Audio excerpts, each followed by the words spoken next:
பண்டித ராமகிருஷ்ணா, நான் இதுக்கு முன்னாடி இந்த மாதிரி வேலையை செஞ்சதே இல்ல. இப்போ உனக்காக பண்றேன். ஒரு மனுஷன் இது வரைக்கும் செய்யாத வேலைகளை என்னைக்காவது ஒரு நாள் செய்ய வேண்டிய சந்தர்ப்பம் வரும். நானும் செய்யறேன், கண்டிப்பா செய்யறேன். ஆனா இதுல முக்கியமான விஷயம் என்னன்னா, அந்த கேள்விக்கு பதில் கிடைச்சாகணும். பண்டிதர் ராமகிருஷ்ணா, நீங்க கவலைப்படாம இருங்க. நீங்க எந்த வேலை கொடுத்தாலும் அதை நாங்க சிறப்பா செய்யறோம். ஒரு முக்கியமான விஷயம் என்ன தெரியுமா? இன்னைக்கு காலையில தான் எங்க குருஜி பாதாம் அல்வா வயிறு நிறைய சாப்பிட்டு வந்திருக்காரு. எங்க குருஜியோட கையில எவ்வளவு சக்தி இருக்குன்னு உங்களால நம்பவே முடியாது. நம்பிட்டானா? இந்த வயசுல கிழவனுக்கு என்ன வலுவு? சரி பண்டித ராமகிருஷ்ணா, உன்னை பல்லக்குல உட்கார வச்சு இவங்க 4 பேரும் சேர்ந்து தூக்கிட்டு போக ஒத்துக்கிட்டா நீ வருவ இல்லையா? குருதேவா, ஒருவேளை எனக்கு பதிலா பதில் சொல்றதுக்கு குண்டப்பனை அனுப்பி வச்சா உதவியா இருக்குமா? அவன் பொடிய, அவனால பதில் சொல்லவே முடியாது. சரியா சொன்னீங்க குருதேவா. யாரால இந்த வேலை முடியுமோ அவங்க தான் இதை செய்யணும் குருதேவா. நான் ஒத்துக்க மாட்டேன். குருஜி, குருஜி, உங்க கால கையா நினைக்கிற குருஜி, அதுக்கு உடனே ஒத்துக்குங்க குருஜி. நமக்கு கெட்ட நேரம் ஆரம்பிச்சதுன்னா கழுத கால கூட புடிச்சுதாகணும் குருஜி. உங்களுக்கு நான் சொல்ல வேண்டிய அவசியமே இல்ல. இப்ப அதனாலதான் நான் கூட உங்க காலை பிடிச்சிருக்க. ஒத்துக்குங்க குருஜி. என்னால முடியாது, இருந்தாலும் பண்ணிதான் ஆகணும். சரி கேளுங்க. மரியாதைக்குரிய பண்டித ராமகிருஷ்ணன் எப்படி சொல்றானோ அப்படியே கேளுங்க. நீங்க எல்லாரும் இந்த பண்டிதன் ராமகிருஷ்ணனை பல்லக்குல உட்கார வச்சு தூக்கிட்டு போக தயாரா இருங்க. ஆனா குருதேவா, இது கூடவே நீங்க இன்னொரு சேவையையும் சேர்த்து செய்யணும். அது உங்களுக்கு ஞாபகம் இருக்குல்ல? என்னது? பண்டிதர் ராமகிருஷ்ணா, நீங்க எல்லையை மீறி போற மாதிரி இருக்கு. அப்படிங்கிறீங்க? நீங்க முதல்ல கிளம்புங்க. நீங்க என்ன சொன்னீங்களோ அத அவங்க கண்டிப்பா செய்வாங்க. சரி. இந்த விஜயநகரத்துல எல்லாருக்கும் பிடிச்சவரு, எல்லாருக்கும் பிடிச்சவரு, எல்லாரும் மரியாதையோட போற்றக்கூடியவரு. யார் அவரு? சொல்லுங்க, யார் அவரு? அவர்தான் ராமகிருஷ்ணன். கோவிந்தா கோவிந்தா கோவிந்தா கோவிந்தா. ஆச்சாரியரே, அட ஒழுங்கா பாடுங்கண்ணா. நீங்க பாடுறது ராமகிருஷ்ணன் காதுல விழுந்துருச்சுன்னா அப்புறம் நீங்க கோவிந்தா கோவிந்தா தான். அட கடவுள, அவரு ராமகிருஷ்ணா, அவரு ராமகிருஷ்ணா, அவரு ராமகிருஷ்ணா. அட கடவுள, என்னால முடியல, உடம்பெல்லாம் வலிக்குது. குருஜி, இன்னும் கொஞ்சம் தூரம் தான் கஷ்டப்பட்டு தூக்கிட்டு வாங்க. அது வரைக்கும் கொஞ்சம் அமைதியா பிடிச்சுக்குங்க குருஜி. எங்க குருஜி இது வரைக்கும் இந்த மாதிரி பாரத்தை எங்கேயும் சுமந்தது இல்ல. அடுத்தவங்க மேலதான் தூக்கி வச்சிருப்பாரு. ஆச்சாரியரே, பல்லக்கு நல்லா தூக்கி பிடிங்க, இல்லனா பண்டித ராமகிருஷ்ணன் மனச மாத்திக்க வாய்ப்பு இருக்கு.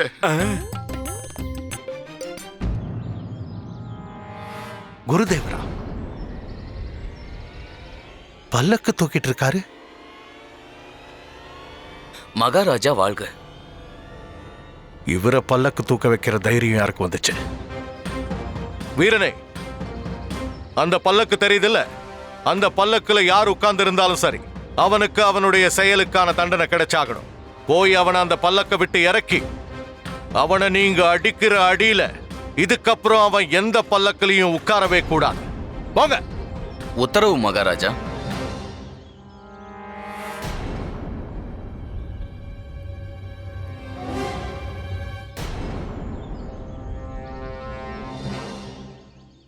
அம்மா காளிமாதா, நீதான் என்ன காப்பாத்தணும். இப்ப என்ன புது பிரச்சனை வந்துருச்சுன்னு காளி மாதாவை வேண்டிக்கிட்டு இருக்க? பட்டு, பிரச்சனை அரண்மனை மாடியிலேருந்து தெரியுது. குருதேவர் பல்லக்க தூக்குறத மகாராஜா அங்கிருந்தபடியே பாத்துட்டாரு. இன்னைக்கு அவரு என்ன சும்மா விட போறது கிடையாது. ராமா, நீ ஏன் எப்ப பார்த்தாலும் ஏதாவது ஒரு பிரச்சனையில மாட்டிக்கிட்டே இருக்க? பயமுடு, இந்த கதையெல்லாம் அப்புறம் இருக்கட்டும். முதல்ல நான் கீழே இறங்கி ஆகணும். குருதேவா, குருதேவா, பல்லக்க இறக்குங்க, இறக்குங்க. நில்லுங்க, நில்லுங்க. பார்த்து பார்த்து.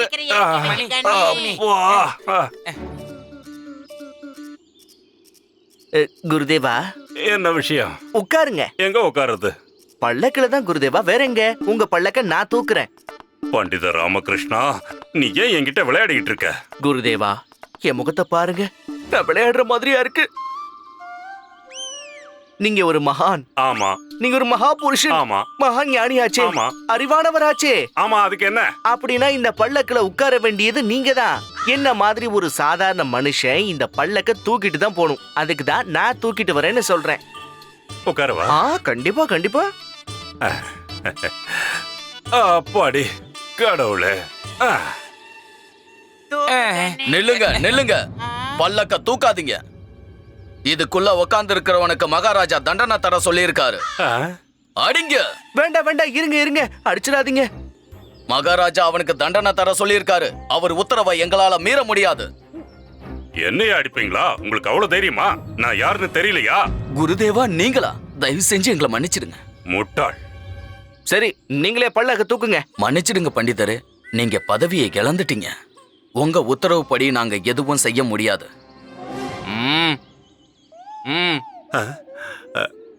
ஆனா நான் இன்னும் என் பதவியை இழக்கல இல்லையா? இந்த ராஜ புரோகிதர் தாத்தாச்சாரியார் உத்தரவு போடுறேன். பல்லக்க தூக்குங்க. சரிங்க குருதேவா. நீ உட்காரு. நன்றிங்க. தூக்குங்க. கொஞ்சம் இருங்க, நான் இன்னைக்கு அரசவைக்குள்ள வர போறது இல்ல. என்ன உளர்ற பண்டித ராமகிருஷ்ணா? கொஞ்சம் பொறுமை வேணும் குருதேவரே. மறந்து போச்சா என்ன? உங்களால தானே இந்த பதவியவே நான் இழந்திருக்கேன். ஒருவேளை இப்ப நான் உள்ள போனா மகாராஜா உத்தரவை மீறின மாதிரி ஆயிடும் இல்லையா? அட கடவுளே. சரி இரு, நான் போயிட்டு வந்துடுறேன்.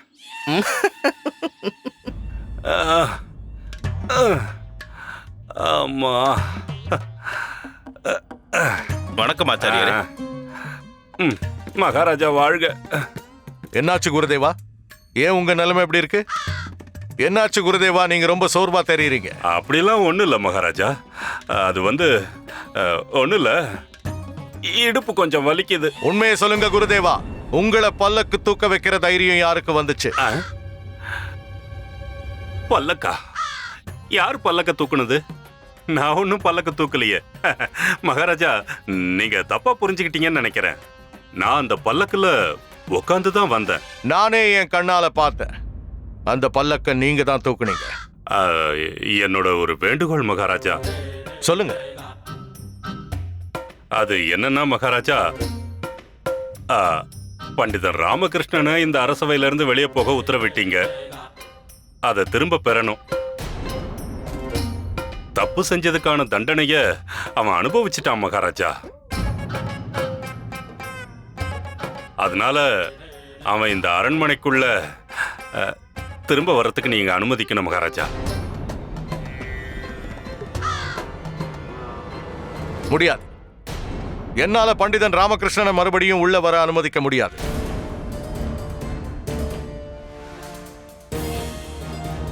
மகாராஜா, மகாராஜா பண்டிதர் ராமகிருஷ்ணன் எத்தனையோ சமயங்கள்ல இந்த அரண்மனையில வந்த பிரச்சனையை தீர்த்து வச்சிருக்காரு. அதனால நாம அவருக்கு ஒரு வாய்ப்பு கொடுக்கலாம் மகாராஜா. ஆமா, அதோட உங்க கேள்விக்கு அவன் தான் பதில் சொல்லுவான். அப்படின்னா அது வந்து நான் இப்ப என்ன சொல்ல வந்தேன்னா மகாராஜா, நீங்க கருணை உள்ளம் படைச்சவரு. நீங்க எப்பவுமே மன்னிக்கிறதுக்கு முக்கியத்துவம் கொடுக்கிறவரு.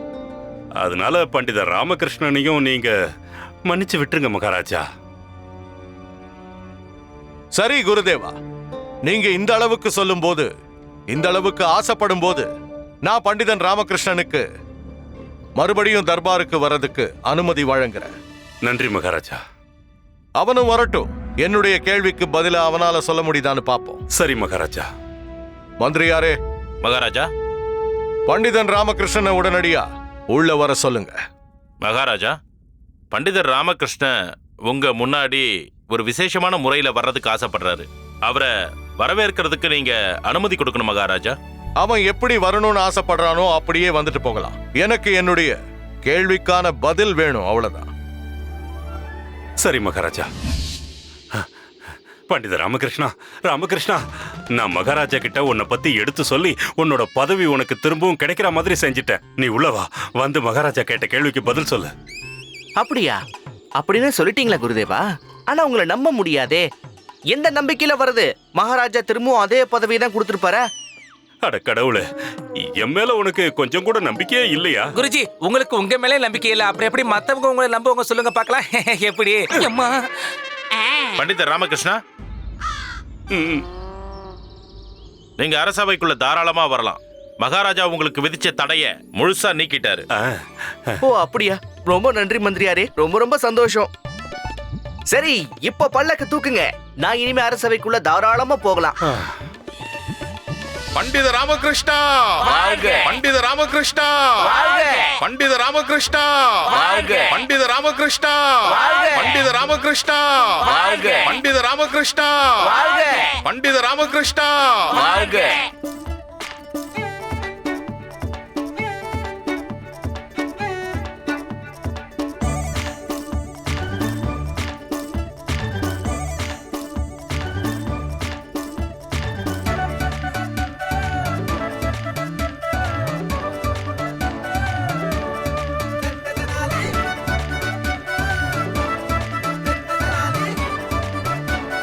பண்டிதனே ராமகிருஷ்ணா, இது எந்த மாதிரி விளையாட்டு? விளையாட்டு இல்ல மகாராஜா, இது இவங்க என் மேல வச்சிருக்கிற அன்பு, மரியாதை கொடுக்கறாங்க. நீ இங்க என்னுடைய கேள்விக்கு பதில் சொல்ல வந்தியா, இல்ல என்ன கேலி செஞ்சு என்ன அவமானப்படுத்த வந்தியா? மகாராஜா, நான் உங்க கேள்விக்கு தான் பதில் சொல்லிக்கிட்டு இருக்கேன். இது எப்படி பதிலாகும்? எனக்கு ஒண்ணும் புரியல ராமகிருஷ்ணா. விஷயத்தை தெளிவா சொல்லு. இவங்கள யாரு உண்மையான குற்றவாளின்னு எனக்கு விளக்கமா சொல்லு.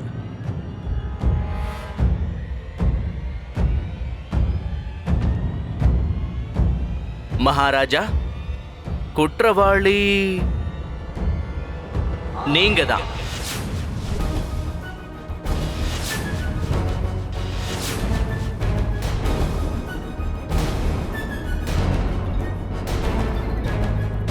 பண்டிதனே ராமகிருஷ்ணா, என்னுடைய பொறுமையை தயவு செஞ்சு சோதிக்காத.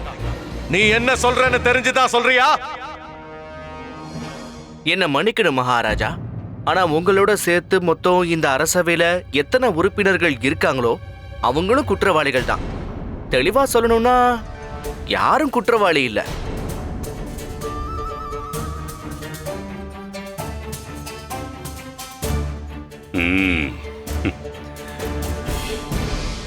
இவனை இந்த அரசவைக்குள்ள கூட்டிட்டு வந்தது நல்லதா போச்சு.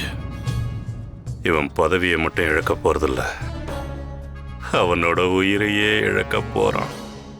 உன்னோட கருத்தை தெளிவா சொல்லு ராமகிருஷ்ணா. மகாராஜா, தேவைகள் தான் எந்த ஒரு மனுஷனையுமே குற்றவாளியாக்குது. அதனாலதான் பல விஷயங்களை செய்யறதுக்கு அவன் துணிஞ்சு முன்னேறான். தேவை இருக்கிறதால தான் மனுஷன் ஒரு கழுதையை கூட தான் தந்தையா நினைச்சு அதை கௌரவிக்கிறான். அதைத்தான் நான் இப்ப நிரூபிச்சேன். அது எப்படி? மகாராஜா, நீங்க தான் பாத்தீங்களே, தேவை இருக்கிறதுனால தான் என்ன பல்லக்கில உட்கார வச்சு எனக்கு புகழ் பாடி அரசவைக்கே கொண்டு வந்திருக்காங்க. அதோட பலத்த வரவேற்பு வேற கொடுத்திருக்காங்க. அதே மாதிரி நீங்க பூஜை செய்யறதுக்கு உங்களுக்கு பூக்கள் தேவைப்பட்டது. ராமண்ணாவுக்கு சாவித்திரி தேவைப்பட்டா, சாவித்திரிக்கு தூக்கம் தேவைப்பட்டுச்சு. சரளாவுக்கு மாட்டு வண்டிக்காரர் சந்தையா தேவைப்பட்டாரு, அவருக்கு பையனை பாத்துக்க வேண்டிய தேவை இருந்தது. சந்தையாவோட மனைவிக்கு பிறந்த வீட்டுக்கு போக வேண்டி இருந்தது. இப்படி ஒவ்வொருத்தருடைய தேவையையும் பூர்த்தி செய்ய போய் தான் இந்த பிரச்சனையே வந்தது. அப்படி உனக்கு என்ன தேவை இருந்தது பண்டிதனே ராமகிருஷ்ணா? உங்களுக்கு இருக்கிற உங்க பக்தி, நல்லாட்சி செய்யற உங்க கடமை. இதனாலதான் நான் என் பதவியை இழந்ததுக்கு அப்புறமும் கூட அரசவைக்கு வர முடிஞ்சிருக்கு. மகாராஜா, இது எல்லாருக்குமே தெரியும். ஆதி காலம் முதல் இன்னைக்கு வர தேவை இருக்கிறதுனாலதான் மனித நாகரிகமே முன்னேறி இருக்கு. பண்டித ராமகிருஷ்ணா, கொஞ்ச நேரத்துக்கு முன்னாடிதான் நீ தேவைதான் குற்றவாளின்னு சொன்ன. அப்புறம் இப்ப என்னடான்னா தேவைப்பட்டதுனாலதான் நம்மளால முன்னேற்றம் அடைய முடியுதுன்னு சொல்ற. ஆமா குருதேவா, தேவைதான் சில கண்டுபிடிப்புகளுக்கு வழிவகுத்தது. முதல்ல மனுஷன் நடந்து போயிட்டு இருந்தான், அப்புறம் மாட்டு வண்டிகளையும் கப்பல்களையும் தயாரிக்க ஆரம்பிச்சான். முதல்ல காட்டுல வாழ்ந்தவன் அதுக்கப்புறம் பாதுகாப்பா இருக்க வீடுகளையும் மாளிகைகளையும் கட்ட ஆரம்பிச்சான். இப்போ இங்க சீதோஷ நிலை எப்படி இருக்கு, இதுல இருந்து தப்பிக்கதான் இந்த வஸ்திரங்களையும் கண்டுபிடிச்சிருக்கான். அப்புறம் மாளிகை வெதுவெதுப்பா இருக்கணுங்கிறதுக்காக நெருப்பு மூட்டணுங்கிற யோசனை வந்தது. இது எல்லாமே தேவை இருக்கிறதுனால தானே வந்துச்சு. அப்புறம் இந்த தேவைகள் தான் குற்றவாளியும் கூட. ஒருவேளை இந்த தேவைகள் எல்லாம் குற்றவாளி கிடையாதுன்னா இங்க இருக்கிற யாருமே குற்றவாளிகள் கிடையாது. இதுதான் உங்க கேள்விக்கான பதில் மகாராஜா. அற்புதம் பண்டிதனே ராமகிருஷ்ணா, அற்புதம். எனக்கு என்னுடைய கேள்விக்கான பதில் கிடைச்சிருச்சு.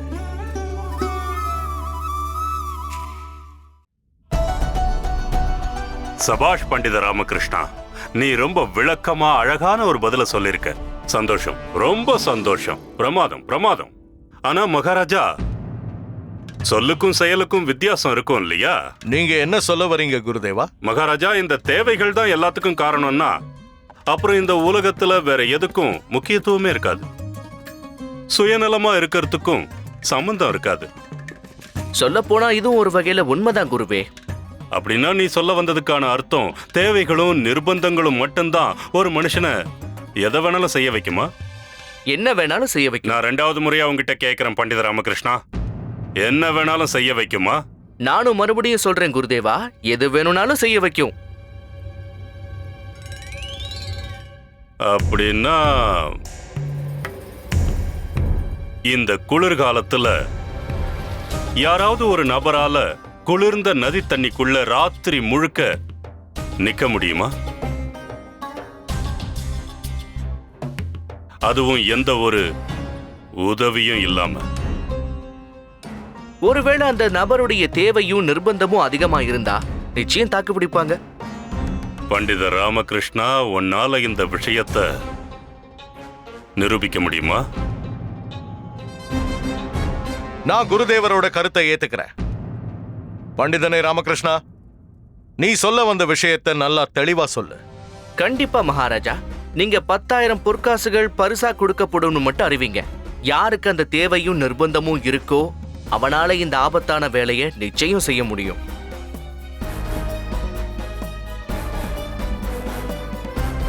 அனுமதி வழங்குறேன்.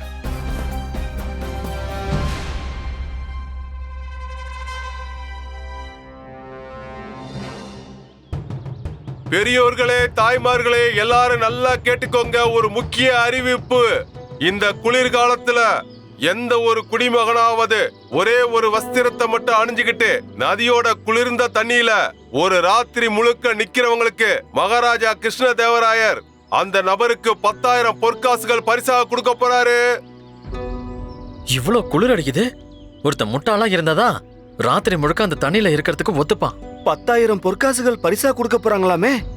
அட, உயிரே போகுது. அந்த பணத்தை வச்சு நம்ம என்ன பண்ண போறோம்? நீ சொல்றதும் சரிதான். சாத்தியமே இல்ல. குளிர்ந்த தண்ணியில யாராலும் ஒரு நிமிஷத்துக்கு மேல நிக்க முடியாது. ராத்திரி முழுக்க எப்படி நிப்பாங்க? இல்ல இல்ல இல்ல இல்ல இல்லம்மா, இல்ல நீங்க போக கூடாதுமா. நில்லுங்க. சாலதா போக விடாத.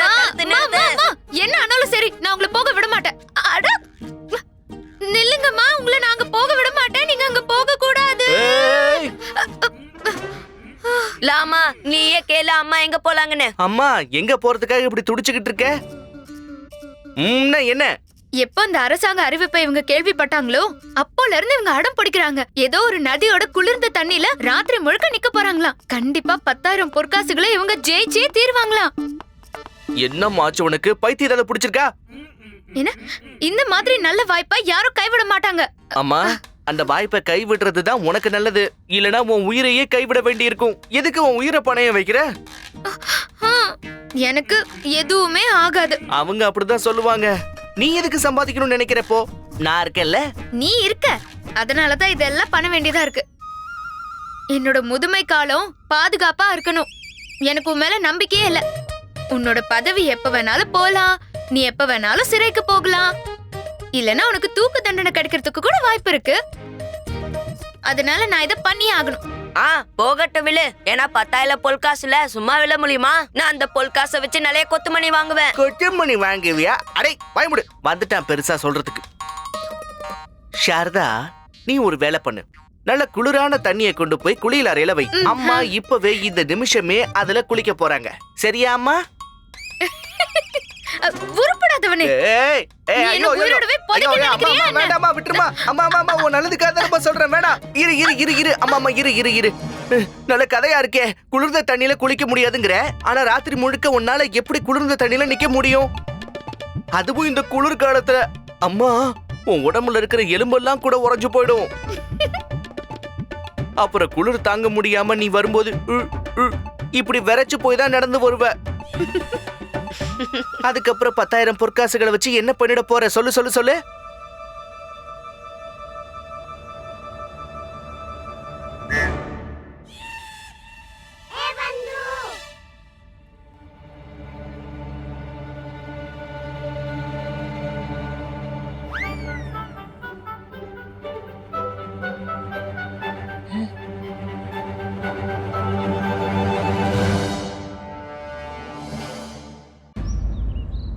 யாரும் வரமாட்டாங்க மகாராஜா, யாருமே வரமாட்டாங்க. ஒருத்தரோட தேவை தன்னோட அறிவை விட முக்கியமானது கிடையாது.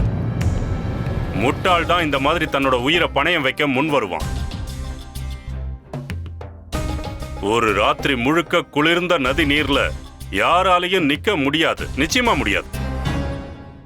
நான் பண்டிதன் ராமகிருஷ்ணன் சொன்ன விஷயத்தை பொய்ன்னு நிரூபிச்சு காட்டிட்டேன்.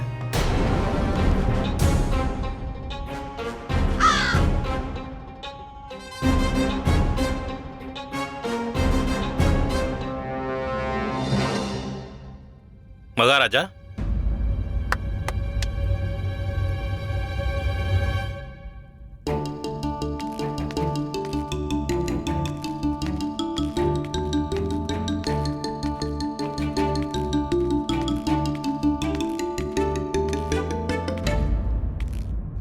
வணக்கம் மகாராஜா. வாங்க. யார் நீங்க? என் பேரு சாந்தையா மந்திரியாரே. மகாராஜாவோட அறிவிப்பை கேட்டு வந்திருக்கேன். நான் ஒரு ராத்திரி முழுக்க குளிர்ந்த நதி நீர்ல நிக்கிறதுக்கு தயாராகி வந்திருக்கேன்.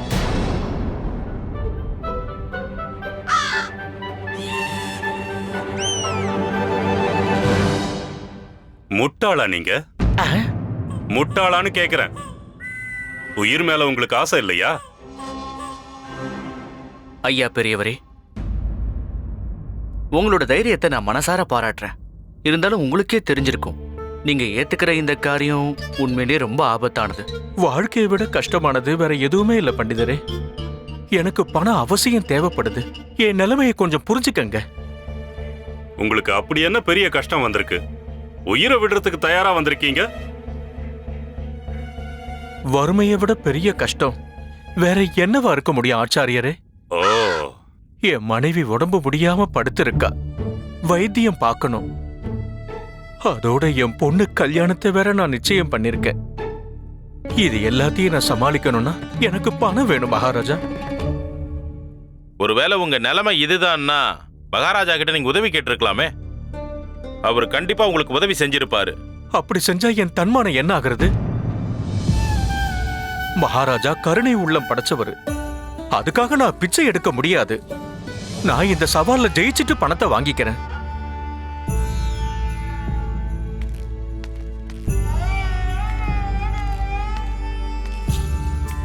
பாத்தீங்களா குருதேவா, இவருடைய தேவைதான் இவரை இந்த அளவுக்கு கட்டாயப்படுத்தியிருக்கு. இந்த சவால்ல இருக்கிற ஆபத்து தெரிஞ்சும் கூட தைரியமா வந்திருக்காரு. வீரப்பா பேசுறவங்க நிறைய பேரை நான் பார்த்திருக்கேன். குளிர்ந்த நதி நீர்ல இவரால காலடி கூட எடுத்து வைக்க முடியாது. நான் வெறும் பேச்சுக்கு சொல்லல ஆச்சாரியரே. நான் இந்த சவாலை ஏத்துக்கிறதுக்காக தான் இங்க வந்திருக்கேன். நல்லது நல்லது. இருந்தாலும் என்னால உங்களுக்கு உங்க தேவைகளை பூர்த்தி செஞ்சுக்கிற அளவுக்கு பணம் கொடுக்க முடியும். பிச்சை எடுக்கிறத விட உயிரை விடுறது கௌரவமா இருக்கும் மகாராஜா. ஓ, எதுக்கும் இன்னொரு தடவை யோசிச்சு முடிவெடுங்க. தண்ணியோட குளிர் மேல சூரியனோட வெளிச்சம் பட்டும் கூட எங்க சேனையோட யானை அந்த தண்ணியில இறங்குறதுக்கு பயப்படுதுங்க. நான் முடிவு பண்ணிட்டு தான் வந்திருக்கேன் மகாராஜா. சரி, உங்க எண்ணத்துக்கு நான் மரியாதை கொடுக்கிறேன். உங்க விருப்பம். அப்ப முடிவாயிடுச்சு. இன்னைக்கு இரவு நீங்க விடிகிற வரைக்கும் குளிர்ந்த நீர்ல ஒரே ஒரு ஆடையை அணிஞ்சுக்கிட்டு இருக்கணும்.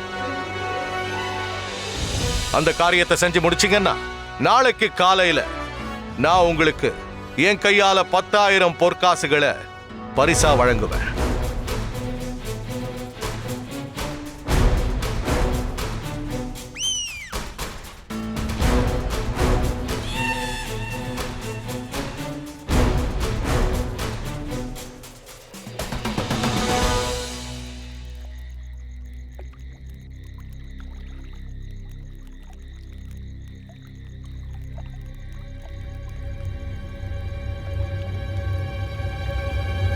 நல்ல வேலை குருஜி, குருமாதா வேண்டுதல்ன்ற பேர்ல உங்களுக்கு இப்படி ஒரு தண்டனையை கொடுக்காம விட்டுட்டாங்க. இல்லனா உங்க எலும்புல அப்படியே உறைஞ்சு போயிருக்கும். பயந்துட்டேன் கிழவன்.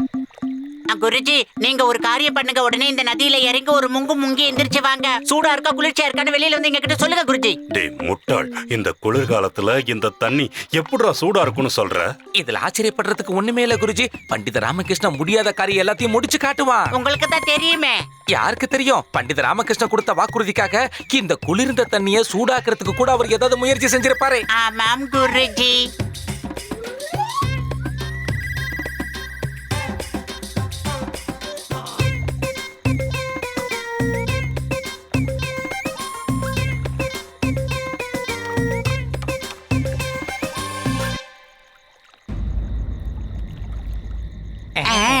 வா, வா, வா. இங்க இருந்து ஆராய்ச்சியில பண்ணக்கூடாது குருஜி, அப்படி குதிக்கணும். ஐயோ, கிழவ செத்துட்டா. செத்து போயிட்டாரு இல்லடா குருஜி, உள்ள விழுந்துட்டாருன்னு சொல்லணும். மணி குளிர் தாங்காம இந்த கிழவ கண்டிப்பா செத்து போயிடுவாட்டா. என்னடா கிழவனுக்கு சாமி வந்துருச்சா? யாராவது குருஜியை காப்பாத்துங்க. அது அப்படியே தூக்குங்க. வீரர்களே, தாமதமா போய் வாங்க. போய் ஆச்சாரியரை கூட்டிட்டு வாங்க சீக்கிரம். பாத்தியா, இந்த கிழவனுக்கு இனிமே எந்த சந்தேகமும் வராது. ஏன்னா தண்ணி ரொம்ப குளிர்ச்சியா இருக்கு. ஆனா இந்த கிழவன் தான் தப்பிச்சிட்டானே மணி. ஆச்சாரியார உடனே அவர் வீட்டுல விட்டுட்டு வாங்க.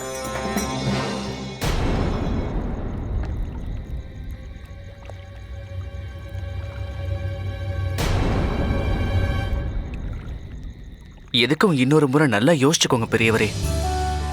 இந்த குளிர்ந்த தண்ணில இரவு முழுக்க இருந்தீங்கன்னா உங்க உயிரே கூட போயிடும். இதை விட்டா எனக்கு வேற வழியும் இல்ல பண்டிதரே. இந்த வாய்ப்பு எனக்கு ஒரு வரமா தோணுது. நான் இத கண்டிப்பா இழக்க மாட்டேன். நீங்க இந்த ஆபத்தை துணிஞ்சு சேர்றதே உங்க குடும்பத்துக்காக தானே எனக்கு புரியுது. சரி பெரியவரே, நீங்க தேவியோட நாமத்தை ஜபிச்சுக்கிட்டே இருங்க. அவங்க உங்களுக்கு நிச்சயம் உதவுவாங்க. நானும் தேவி கிட்ட உங்களுக்காக ஜபிச்சுக்கிட்டே இருக்கேன். நான் உங்களுக்கு எப்படி நன்றி சொல்றதுன்னு தெரியல பண்டிதரே.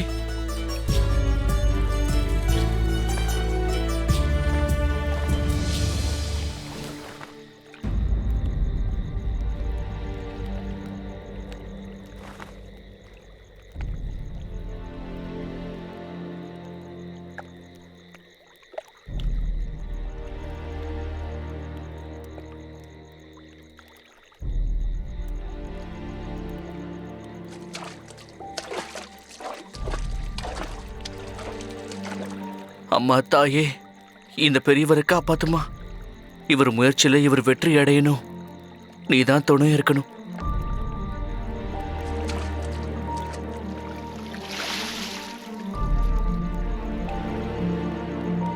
சரி பண்டிதர் ராமகிருஷ்ணா, நானும் இவருக்காக கண்டிப்பா பிரார்த்தனை பண்றேன்.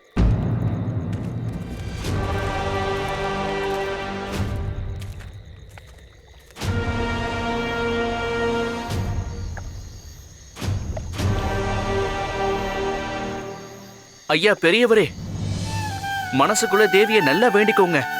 அதனால உங்களுக்கு சக்தி கிடைக்கும்.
பெரியவரே, உங்களுக்கு எதுவும் ஆகலையே.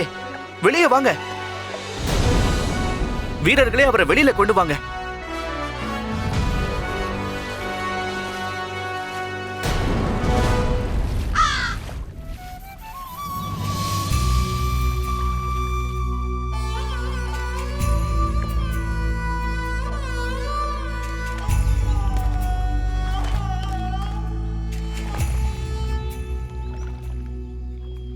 வாழ்த்துக்கள் பெரியவரே.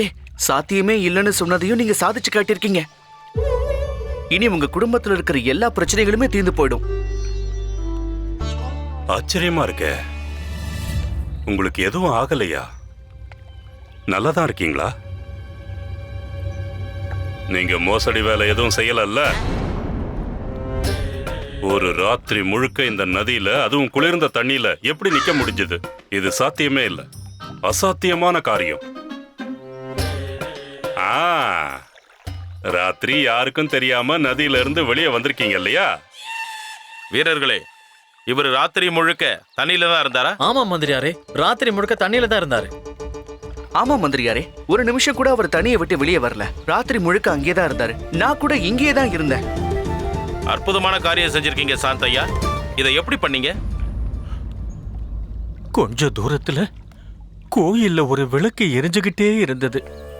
நான் என்னோட முழு கவனத்தையும் அங்க தொடர்ந்து எரிஞ்சுகிட்டு இருந்த விளக்கு மேல என் கவனத்தை செலுத்தின.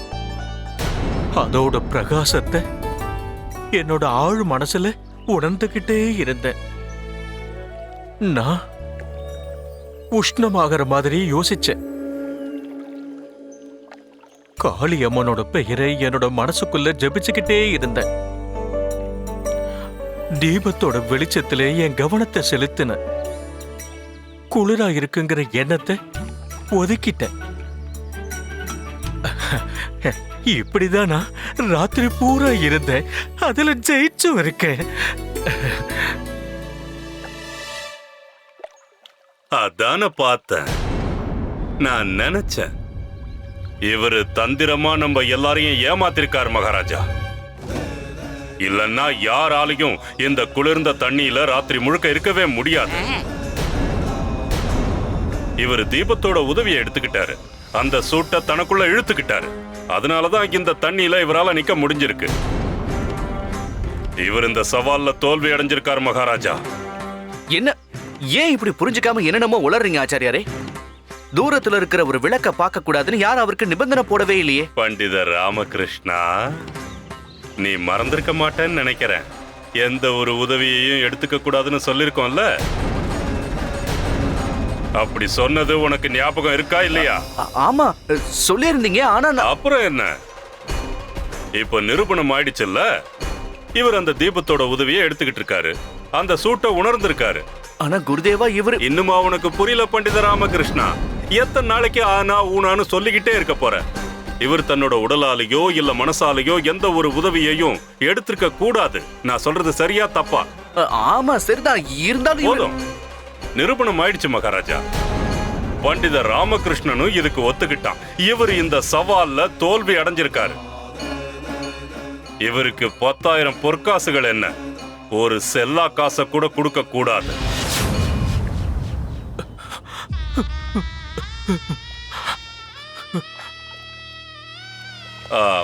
மகாராஜா, சவால்னு வந்துட்டா இதெல்லாம் சகஜம் தானே.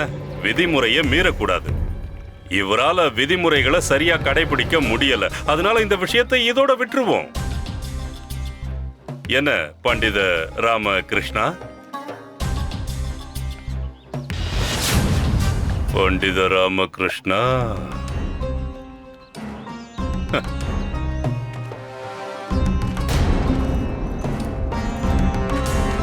நீங்க வருத்தப்படாதீங்க ஐயா, தைரியமா இருங்க. உங்களுக்கு நியாயம் கிடைச்சே தீரும். நான் உங்களுக்கு துணையா இருப்பேன், சரிங்களா?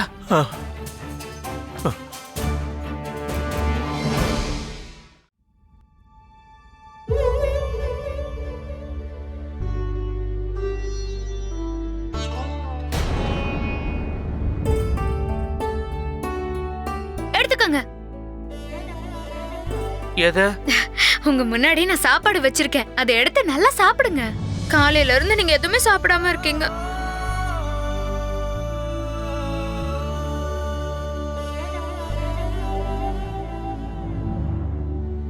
என்னாச்சு? ஏன் காலையில இருந்து அமைதியாவே உட்காந்துருக்கீங்க? யார் கூடயும் எதுவும் பேசவும் மாட்டேங்கிறீங்க. இப்போ என்னதான் பிரச்சனை? எதை பத்தி யோசிச்சுட்டே இருக்கீங்க? அது ஒண்ணு இல்லம்மா, அந்த சாந்தையா தாத்தாவுக்கு அநியாயம் நடந்திருக்கு. அவர் உயிரை பத்தி கூட கவலைப்படாம சாத்தியம் இல்லாததையும் சாதிச்சு காட்டியிருக்காரு. இருந்தாலும் நியாயம் கிடைக்கல. இந்த அநியாயத்தை என்னால பொறுத்துக்க முடியல. நீங்க சரியாதான் சொல்றீங்க. ஆனா அவர் தலையில விதிப்படி என்ன எழுதிருக்கோ அதுதானே நடக்கும். மத்தவங்க தலையெழுத்த இன்னொருத்தவங்க மாத்த முடியாதுல்ல. சாப்பாடு தட்டை முன்னாடி வச்சு ரொம்ப நேரம் ஆச்சு, ஆனா நீங்க சாப்பிடவே மாட்டேங்கிறீங்க. தட்டையே பாத்துட்டு இருந்தா உங்க வயிறு நிறையாது. சீக்கிரமா சாப்பிடுங்க.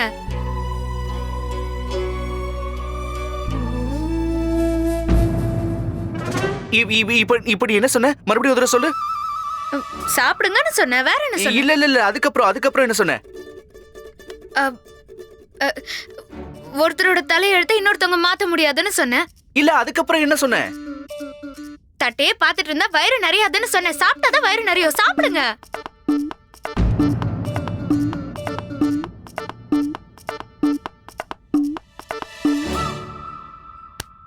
யோசனை வந்துருச்சு. இப்ப பாருங்க, நான் அந்த சாந்தையா பெரியவருக்கு நியாயம் கிடைக்க உதவி பண்ணுவேன். மகாராஜா, விஜயவாடா சமஸ்தானத்துல ஒரு பெரிய பிரச்சனை உருவாகி இருக்கு. அந்த பிரச்சனைக்கு தீர்வு கண்டுபிடிக்கணும்னா நான்... வணக்கம் மகாராஜா, என்ன மன்னிக்கணும். இன்னைக்கு நான் திரும்பவும் தாமதமா வந்திருக்கேன். ஆனா இதுக்காக நான் ஏற்கனவே அனுமதி வாங்கியிருந்தேன். ஏன்னா நாளைக்கு கொடுக்க போற விருந்துக்காக நல்ல ஏற்பாடுகள் செய்ய வேண்டியிருக்கு.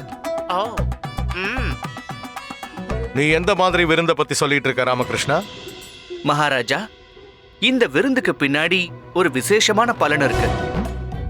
ஆனா அது என்னங்கறத நான் உங்களுக்கு விருந்து முடிஞ்சதுக்கு அப்புறம் தான் சொல்ல முடியும். நீங்களும் உங்க மகாராணிகளும் என்னோட இல்லத்துக்கு வரணும். குருதேவா நீங்களும் தான். கனிமணி நீங்களும் தான். நீங்களும் தான் மந்திரியாரே. உங்க எல்லாருக்கும் விருந்துக்கு அழைப்பு கொடுக்கறதுக்காகத்தான் நான் இப்ப இங்க வந்திருக்கேன். அவ்வளவுதான். இப்ப மகாராஜாவோட அனுமதி இருந்தாலே போதும். நிச்சயம் பண்டிதனே ராமகிருஷ்ணா, நிச்சயம். நீ ஒரு விருந்துக்கு ஏற்பாடு செஞ்சிருக்கேன்னா அதனால நிச்சயமா பிரயோஜனம் இருக்கும். சரி பண்டித ராமகிருஷ்ணா, உன்னோட அழைப்பு மகாராஜாவே ஏத்துக்கிட்டாருன்னா நானும் கண்டிப்பா வரேன். ரொம்ப நன்றி குருதேவா.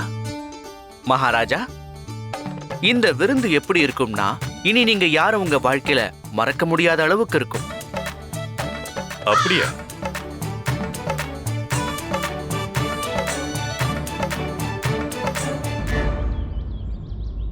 ஐயோ, சீக்கிரம் சீக்கிரம் ஆகட்டும், அவங்க எல்லாரும் வர நேரம் ஆயிடுச்சு. இந்த வேலை முடிஞ்சது. ஏய், ஐயோ, ஏய், நில்லு நில்லு. முதல்ல நீயே போ மாட்டாயே, போ. ஏய், ஒரு நிமிஷம் இரு. என்னங்க, நான் வேலை செஞ்சுட்டு இருக்கேன்ல. நானும் வேலை விஷயமா தானே சுத்திக்கிட்டு இருக்கேன். சரி சரி, கவலைப்படாதீங்க. சமையல் எல்லாம் தயாராயிடும். அதுவும் சுவையான சமையல். இல்ல 3 விஷயங்களை ஞாபகம் வச்சுக்க. லட்டுவை அம்மா கண்ணுல படாம பாத்துக்க. இல்லனா பாத்திரத்துல இருக்கிற எல்லா லட்டுவையும் அவங்களே முழுங்கிடுவாங்க. விருந்தாளிங்க வெறும் வயித்தோட தான் போகணும். அத பத்தி நீ கவலைப்பட வேண்டிய அவசியமே இல்ல. நான் லட்டுவை சாப்பிடவே மாட்டேன். இருந்தாலும் லட்டுவோட ருசி எப்படி இருக்குன்னு பார்த்துதானே ஆகணும். அதுல குறை இருக்க கூடாதுல்ல. அதனாலதான் நானு 5 லட்டுவை சாப்பிட்டுட்டீங்களா? ரொம்ப ருசியா இருந்துச்சா? போது கொடுத்துருமா, சாப்பிட்டது போதுமா? 5 பத்தாத உனக்கு? இன்னொரு முக்கியமான விஷயம், அந்த விருந்து ஏற்பாடுகளை பாத்தியா, எல்லாத்தையும் தயாராவே வச்சுக்க. சாப்பாட்டுல எந்த ஒரு குறையுமே இருக்க கூடாது. எல்லாரும் பயங்கர பசியோட வருவாங்க. நீங்க எத்தனை தடவை தான் ஞாபகப்படுத்திட்டே இருப்பீங்க. நான் எல்லாத்தையும் சரியா தயார் பண்ணிட்டேங்க. மகாராஜா கிருஷ்ணதேவராயர் வருகை தருகிறார்.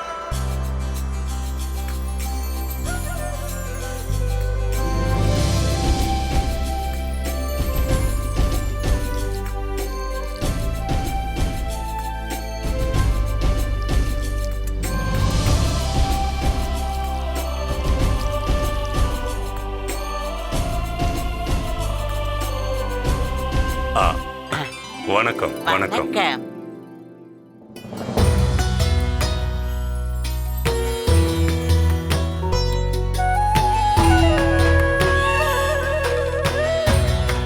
பாயாசம் எடுத்துக்கோங்க. அப்பதான் பசியை நல்லா துண்ணி விடும். நீங்களும் வயிறு நிறைய சாப்பிடலாம். குடிங்க குடிங்க.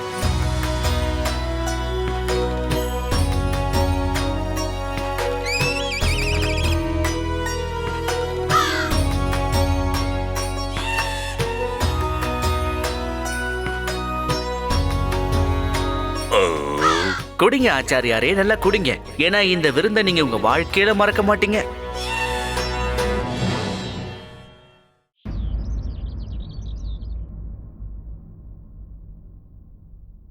இன்னைக்கு என்னவோ எனக்கு பசி கொஞ்சம் அதிகமாவே இருக்கு. ஆ, நீங்க காலை உணவு கூட சாப்பிட்டீங்க. ஆ என்ன நடக்குதுங்க? எனக்கு இந்த அளவுக்கு பசி எடுத்ததே இல்ல. சாப்பாடு எப்படா வருமனே? குருஜி கொண்டு வர சொல்லுங்க. குருதேவா, நீங்க எதுவும் சொல்லவே இல்ல. உங்களுக்கு பசி எடுக்கலையா? என்னன்னு சொல்றது மகாராஜா, உயிர் போற அளவுக்கு பசி எடுக்குது. பசி தாங்க முடியல. விருந்துன்னு சொன்னதுனால எங்க குருஜி காலையில இருந்து ஒண்ணுமே சாப்பிடல. அப்பதானே வயிறு முழுக்க நல்லா அமுக்க முடியும். என்ன குருஜி? சரியா சொன்னடமணி. பண்டிதர் ராமகிருஷ்ணா, இதுக்கு மேல காக்க வைக்காதீங்க. சாப்பாடு பரிமாறுங்க. சாப்பாடு தயார் மந்திரியாரே. ஆனா நம்ம குருதேவருக்காக ஒரு சிறப்பான சமையல் பண்ணிக்கிட்டு இருக்காங்க. ஏன்னா இவர் மகா புருஷர், சிறந்த ஞானி, பெரிய மகான், மரியாதைக்குரியவர் இல்லையா? என்ன சமையல்? பசுவோட நெய்யில செஞ்ச அல்வா, அதுவும் 2 பாத்திரம் நிறைய வரப்போகுது. அப்புறம் எதுக்காக காக்க வைக்கிற? கொண்டு வா, அந்த அல்வாவை கொண்டு வா. கொஞ்சம் பொறுமையா இருங்க குருதேவா, செஞ்சுக்கிட்டு இருக்காங்கல்ல. அது மட்டும் இல்லாம இந்த அல்வாவோடைய ருசியை நீங்க வாழ்க்கை முழுக்க மறக்க போறதில்ல. அப்படின்னா சரி, கண்டிப்பா காத்துக்கிட்டு இருக்கேன். கிடைச்சா போதும். இதோ சாப்பாடு வந்துடுச்சு.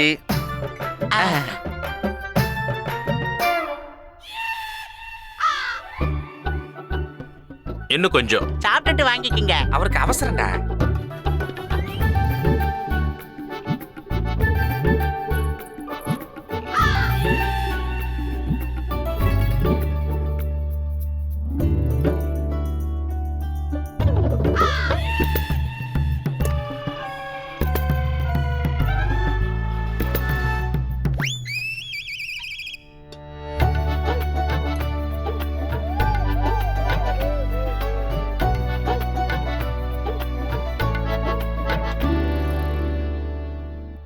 சாப்பாடு ரொம்ப பிரமாதமா இருக்கு. எனக்கு மட்டும் வாய்ப்பு கொடுத்தீங்க, இன்னைக்கு உட்காந்து இதே இடத்துல மொக்கு மொக்குன்னு மொக்கிடுவேன். இத செஞ்ச உங்க கைக்கு தங்க காப்பு போடணும். இன்னைக்கு நான் திருப்தியா சாப்பிட போறேன்.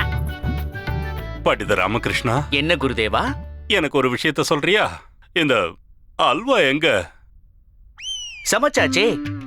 உங்களுக்கு வாசனை வருது இல்ல? வாசனை வருது, ஆனா அல்வா தான் வரல. வரும் வரும். இன்னும் கொஞ்ச நேரத்துல வந்துடும்.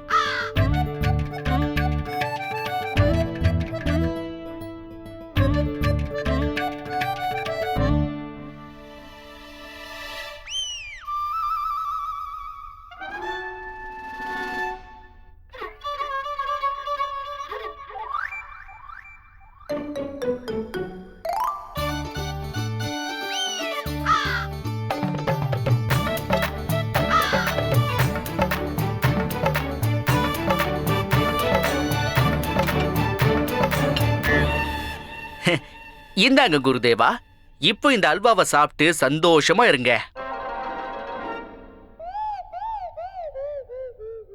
சந்தோஷம் அடையணுமா? கண்டிப்பா அடையறேன். ஆனா எப்படி அடையறது? முதல்ல பரிமாறினா தானே. குருதேவா, உங்களுக்கு தான் இதோட வாசனை வருது இல்ல? வருது வருது, எத்தனை தடவை சொல்றது? நல்ல வாசனை வருது, அத பரிமாறு. அப்படின்னா இத வாசனை பிடிச்சுக்கிட்டே உங்க வயித்தை நிரப்பிடுங்களேன். இத நீங்க சாப்பிட வேண்டிய அவசியம் என்ன இருக்கு? பண்டிதர் ராமகிருஷ்ணா, என்ன விளையாட்டு இது? இது என்னால பொறுத்துக்கவே முடியல. விளையாட்டு இல்ல குருதேவா, உண்மையதான் சொல்றேன்.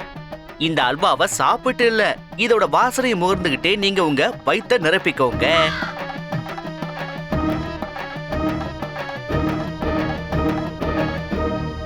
அவமானம், பெருத்த அவமானம். என்னாச்சு குருதேவா? மகாராஜா, இவனோட வீட்டுக்கு நம்ம எல்லாரையும் விருந்துக்கு கூப்பிட்டு என்ன அவமானப்படுத்திட்டான் இந்த ராமகிருஷ்ணன். இல்ல குருதேவா, அப்படியெல்லாம் இல்ல. நான் உங்களுடைய விதிமுறைகளை தான் பிசுறு தட்டாம கடைபிடிச்சிட்டு இருக்கேன். நீ சொல்றதை என்னால நம்ப முடியாது பண்டித ராமகிருஷ்ணா. கோபப்படாதீங்க குருதேவா, இந்த அல்வாவுடைய வாசனைய ருசி பாருங்களேன். ருசி பார்க்கணுமா? எப்படி ருசி பார்க்கறது? முட்டாள் மாதிரி பேசிக்கிட்டு இருக்காத. அல்வா அங்க இருக்கு, நான் இங்க இருக்கேன். திரும்ப திரும்ப கேட்டுக்கிட்டே இருக்கியே, வாசனை வருதா வாசனை வருதான்னு. வெறும் வாசனையை மட்டும் வச்சு ஒருத்தனோட பசியை போக்கிட முடியுமா என்ன? எங்கேயோ தூரத்துல தெரியற சின்ன வெளிச்சத்தை பார்த்துக்கிட்டே தண்ணியில இருக்கிற சாந்தையாவுக்கு உடம்புல உஷ்ணத்தை உருவாக்கிக்க முடியும்னா, அப்போ இந்த அல்வாவோட வாசனையால உங்க வயித்தை நீங்க நிரப்பிக்க முடியாதா என்ன குருதேவா?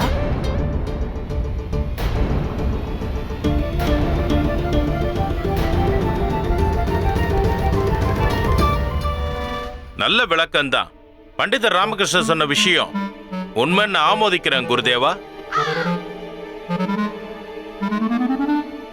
சொல்லுங்க குருதேவா, இந்த அல்வாவோட வாசனையால உங்க வயிறு இந்நேரம் நிரம்பி இருக்கணும் இல்லையா? இல்ல.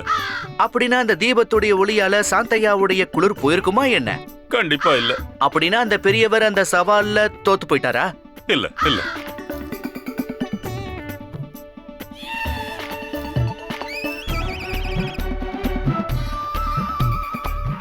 நான் ஒத்துக்கிறேன், அவர் இந்த சவால்ல ஜெயிச்சிட்டாரு. அவரோட தேவைதான் அவருக்கு சாத்தியமில்லாத காரியத்தை சாத்தியமாக்க வச்சிருக்கு. அற்புதம் பண்டிதனே ராமகிருஷ்ணா.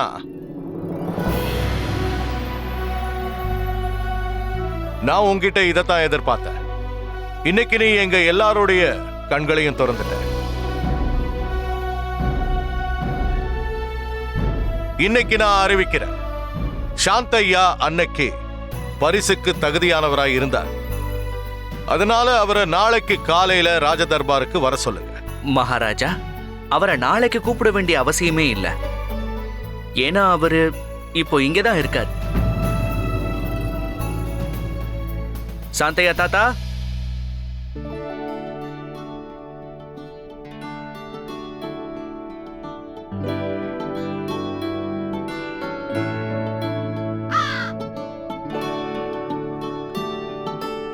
பண்டிதனே ராமகிருஷ்ணா, உன்னுடைய தன்னம்பிக்கையை நினைச்சு எனக்கு பெருமையா இருக்கு. இன்னைக்கு இவருக்கு நியாயம் கிடைக்குங்கிற நம்பிக்கை உன் மனசுல இருந்திருக்கு. ஒருவேளை இன்னைக்கு நான் என் கையில 10,000 பொற்காசுகளை கொண்டு வந்திருந்தேன்னா இவருக்கு இப்பவே கொடுத்திருப்பேன். அது இவருடைய சொத்து. ஆனா மகாராஜா, நீங்க உங்க விருப்பத்தை தெரிவிச்சதுக்கு அப்புறம் அது என்னைக்காவது நடக்காம போயிருக்கா? நீங்களே சொல்லுங்க. அப்புறம் நான் உங்க கூட இருக்கிறதுல என்ன பிரயோஜனம்னு சொல்லுங்க. நீங்க இப்பவே இவருக்கு பரிசு கொடுக்கணும்னு முடிவு பண்ணிட்டீங்க. அது கண்டிப்பா நிறைவேறும். நான் அதுக்கான ஏற்பாடுகளை பண்ணிட்டேன் மகாராஜா. மந்திரியாரே, நீங்களுமா?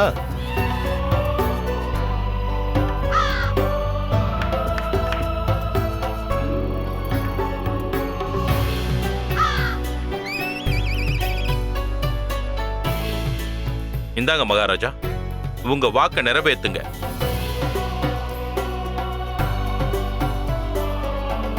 சாந்தையா அவர்களே. வணக்கம் மகாராஜா. இந்தாங்க, வாங்கிக்கங்க உங்க பரிசு. இன்னைக்கு மறுபடியும் நிரூபணம் ஆயிடுச்சு, எங்க பண்டிதன் ராமகிருஷ்ணன் இருக்கானோ அங்க யாருக்கும் அநியாயம் நடக்க வாய்ப்பே இல்லை. மிக்க நன்றி.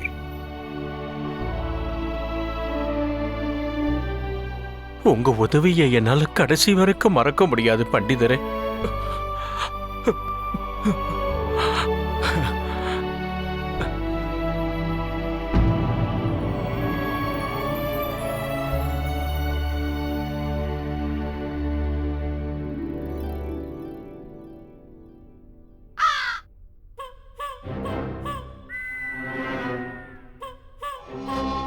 பண்டித ராமகிருஷ்ணா. சொல்லுங்க குருதேவா. அல்வா. அதை தரேன். குருதேவா, இந்த அல்வாவை பிரத்யேகமா உங்களுக்காகவே தயாரிச்சிருக்கோம். சாப்பிடுங்க, நல்லா திருப்தியா சாப்பிடுங்க. ரொம்ப நன்றி.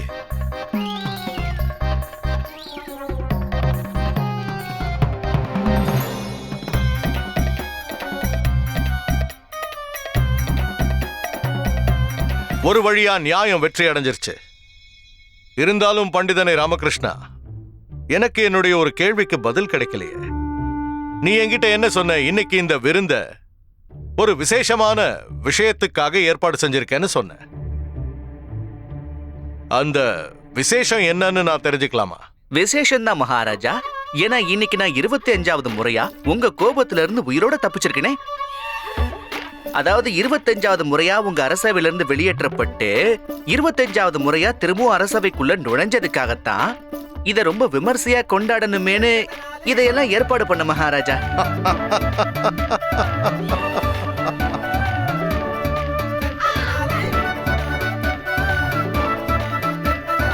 அற்புதம் பண்டிதனே ராமகிருஷ்ணா, அற்புதம்.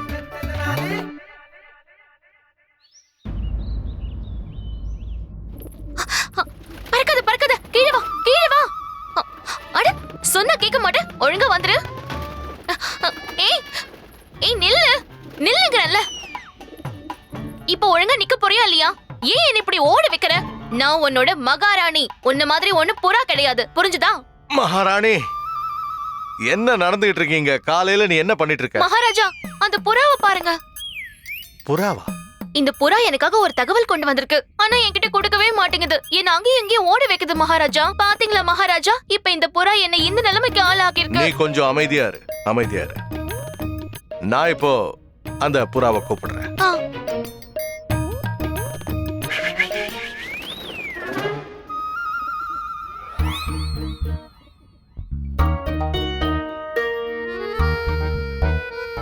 இதோ தகவல்.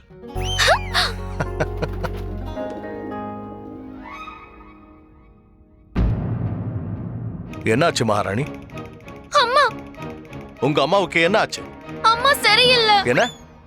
அது வந்து அம்மாவுக்கு உடம்பு சரியில்லை. அவங்க படுத்த படுக்கையா இருக்காங்களாம். ஓ, இது ரொம்ப மோசமான செய்தியா இருக்கு. என்ன இன்னொரு புறா வந்திருக்கு? நிச்சயமா இன்னொரு தகவல் வந்திருக்கு. இது இன்னொரு தகவல்.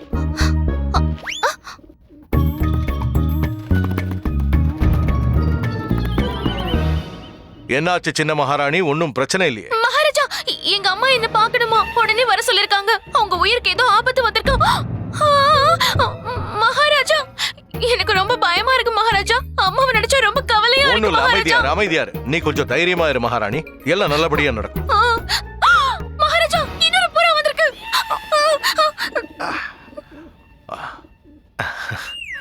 இது இன்னொரு தகவல்.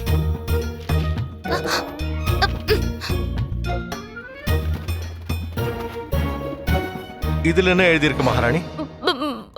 மகாராஜா, இந்த தகவலை நீங்களே படிச்சு சொல்லுங்களேன். கெட்ட செய்தி எதுவுமே இருக்க கூடாது. எனக்கு இது படிக்க தைரியமே இல்ல. பயப்படாத, நான் படிக்கிறேன்.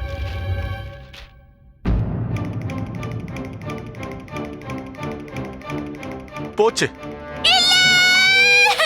மகாராணி, மகாராணி, அமைதியாரு, அமைதியாரு. நீ அமைதியாரு. ஒண்ணும் இல்ல. இதுல என்ன எழுதி இருக்குன்னு முழுசா கேளு. இதுல என்ன எழுதி இருக்குன்னா, உங்க அம்மா கடவுளை தரிசிக்க கோயிலுக்கு போயிருக்காங்க. இப்ப மறுபடியும் அரண்மனைக்கு வந்து சேர்ந்துட்டாங்க.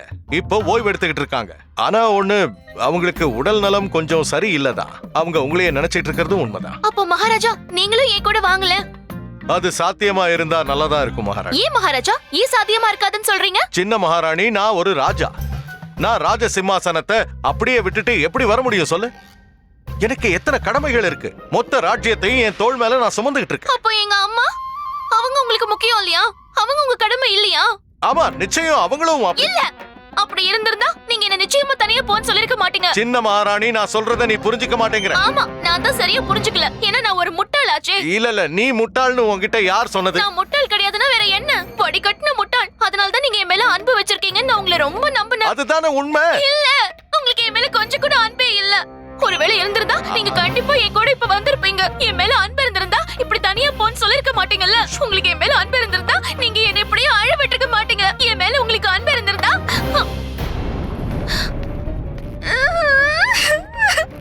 உடனடியா வர சொன்னேன்னு மகாமந்திரி திம்மரசுவையும் பண்டிதன் ராமகிருஷ்ணனையும் என்னோட விசேஷ அறைக்கு வந்து சேர சொல்.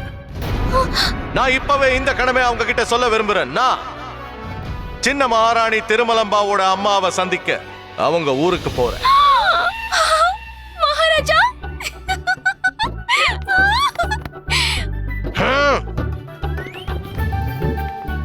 மகாராஜா, நீங்களும் என் கூட வரீங்கன்னு என்னால நம்பவே முடியல. ஆமா மகாராணி, நான் உன் கூட வரப்போறேங்கிற விஷயத்த என்னாலையும் நம்பவே முடியல.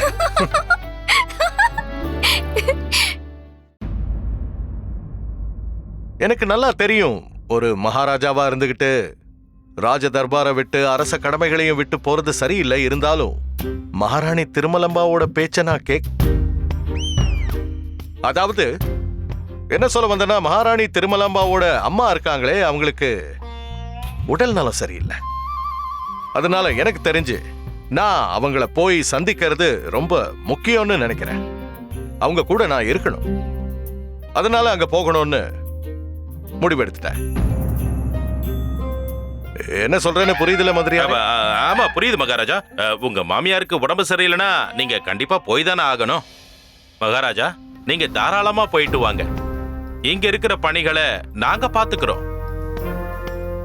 மகாராஜா, நீங்க போறதுக்கு முன்னாடி நான் உங்ககிட்ட ஒண்ணு கேட்கணும்னு நினைக்கிறேன். நீங்க இங்க இல்லாத நேரத்துல மகாராஜாவோட அதிகாரத்தை யாருக்கு கொடுக்க போறீங்க? அதாவது உங்களோட கௌரவமான பதவிய யார் பாத்துக்க போறாங்க? நாங்க எல்லாரும் யாரோட உத்தரவுப்படி நடக்கிறது? என்ன மந்திரியாரே இப்படி கேட்டுட்டீங்க? நீங்க தான் இருக்கீங்கல்ல. விஜயநகரத்திலேயே நம்ம அரசவையிலேயே எல்லார விடவும் மூத்தவர், எல்லார விடவும் விசுவாசமானவர், எல்லார விடவும் அனுபவசாலி நீங்க தானே. நம்ம ராஜ்யத்தோட காரியங்களை பத்தி உங்களை விட வேற யாருக்கு நல்லா தெரிஞ்சிருக்கும். அதனால நான் இல்லாத போது நம்ம ராஜ்யத்தை நீங்களே வழி நடத்துங்க. நானா? என்ன சொல்றீங்க மகாராஜா? பண்டிதர் ராமகிருஷ்ணன் இருக்கும்போது என்னால எப்படி சமாளிக்க முடியும்? மகாராஜா, உங்க பதவியில இருக்க போறவங்க நம்ம அரண்மனைக்கு வர்ற எல்லா பிரச்சனைகளுக்கும் தீர்வு சொல்ற திறமசாலியா இருக்கணும். அதுவும் நேர்மை தவறாம இருக்கணும். எனக்கு என்ன தோணுதுன்னா, இந்த கடமையை பண்டிதர் ராமகிருஷ்ணனால மட்டும்தான் செய்ய முடியும். மகாராஜா, இந்த காரியத்தை நம்ம அரசவையில இருக்கிற புத்திசாலியானவங்க மட்டும்தான் செய்யணும். அதான் பண்டிதர் ராமகிருஷ்ணன் இருக்கார்ல. மந்திரியாரே, என்ன பேசிக்கிட்டு இருக்கீங்க? என்ன பண்டிதர் ராமகிருஷ்ணா, நீங்க ஞானியாச்சே, புத்திசாலியும் கூட. உங்களுக்கு நம்ம அரசவையில சிறந்த தகுதியும் சிறந்த அனுபவமும் இருக்கு. உங்களை விட சிறந்தவர் வேற யாரும் இல்லைன்னு நினைக்கிறேன். அப்புறம் நான் தான் உங்க கூட இருப்பேன்ல. பண்டிதனே ராமகிருஷ்ணா, மந்திரியாரோட கருத்தை பத்தி நீ என்ன நினைக்கிற? நான் ராஜ்யத்துல இல்லாத சமயத்துல நீ அந்த இடத்துல இருப்பியா? இல்ல மகாராஜா, என்ன முடிவுது? பூக்கள் எப்பவும் கடவுளுடைய பாதங்கள்ல இருக்கிறதா சரியா இருக்கும். சிறப்பானதுன்னு அதுக்கு ராஜகிரீடத்தை வச்சிட முடியுமா என்ன? யாருக்கு நிறைய மதிப்பும் மரியாதையும் இருக்கோ அவங்கதான் ராஜபீடத்துல உட்கார முடியும். மக்களும் அதுக்கு சம்மதிக்கணும், அவரோட ஒத்துழைக்கணும். ஏன்னா இந்த பதவியை சமாளிக்கிறது ரொம்ப பெரிய விஷயம் ஆச்சே மகாராஜா. நான் அதுக்கு நிச்சயமா தகுந்தவன் கிடையாது. என்ன விட்டுடுங்களேன். அந்த பாரத்தை நான் சுமக்க முடியாது. அதுக்கான தகுதியும் எனக்கு இல்ல. உன்னோட கருத்து என்னவோ சரிதான். அப்படின்னா இந்த பதவி குருதேவர் தாத்தாச்சாரியாருக்கு தான் கிடைக்கணும். சரியான முடிவு. ஏன்னா அவர் அளவுக்கு இங்க பெரிய புத்திசாலியோ இல்ல அனுபவசாலியோ வேற யாரு இருக்காங்கன்னு கேக்குறேன். என்ன பொறுத்த வரைக்கும் ஆச்சாரியார் தாத்தாச்சாரியாரை தவிர உங்க பதவியில இருக்க வேற யாருக்குமே அருகதை கிடையாது. இருந்தாலும் பண்டிதர் ராமகிருஷ்ணா ஆச்சாரியார் அவர் பெரிய வித்வானாச்சே. ஆச்சாரியார் முக்காலத்தையும் உணர்ந்தவராச்சே. நம்ம ஆச்சாரியார். இந்த விஜயநகர மக்களே அவரை மகாராஜாவுக்கு நிகரா பூஜிக்கிறாங்களே மந்திரியாரே. இந்த பதவிக்கு ஆச்சாரியாரை தவிர வேற யாருமே தகுதியானவங்க கிடையாது. அதோட கொஞ்சம் யோசிச்சு பாருங்க, வேற யாருக்காவது இந்த பதவியை ஒப்படைச்சிங்கன்னா ஆச்சாரியாருக்கு இந்த விஷயம் தெரிஞ்சு அவர் மனசு எவ்வளவு வேதனைப்படும். மகாராஜா அவர் மேல நம்பிக்கை இல்லாம வேற யாருக்கும் இந்த பொறுப்பு ஒப்படைச்சிட்டாருன்னு வேதனைப்படுவார் இல்லையா? அதுவும் உண்மைதான். இந்த மாதிரி விஷயங்கள்ல குருதேவர் கொஞ்சம் உணர்ச்சி வசப்படுவார். அதத்தான் நானும் சொல்ல வந்தேன். அவருக்கு ரொம்ப பிஞ்சு மனசு. அவர் எந்த விஷயத்தை எப்படி எடுத்துப்பாருன்னு யாரு கண்டாங்க? இதெல்லாம் வெறும் கொஞ்ச நாளைக்கு தானே மந்திரியாரே. மகாராஜா என்ன அங்கேயேவா தங்கிட போறாரு? நம்ம சின்ன மகாராணியாரோட பிறந்த வீட்டுக்கு போய் அவங்க மாமியாருடைய உடல் நலத்தை விசாரிச்சுட்டு திரும்பவும் அவர் பதவியிலே வந்து அமர போறாரு. அப்படிதானே மகாராஜா? ஆமா, எவ்வளவு சீக்கிரம் முடியுமோ அவ்வளவு சீக்கிரம் வந்துருவேன். அவங்கள நலம் விசாரிச்சுட்டு உடனடியா வந்துருவேன். பாத்தீங்களா, நான் சொன்னேன்ல. அதுவும் இல்லாம ஆச்சாரியாருக்கு துணையா நாம 2 பேரும் இருக்க போறோம்ல. எந்த ஒரு ஆபத்தையும் நெருங்க விட மாட்டோமே.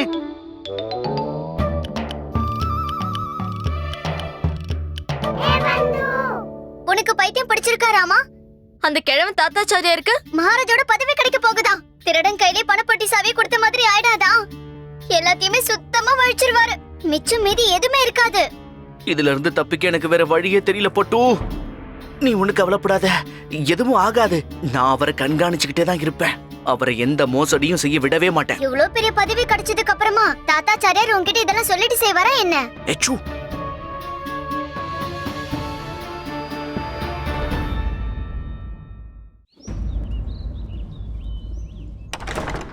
அலக் நிரஞ்சன்.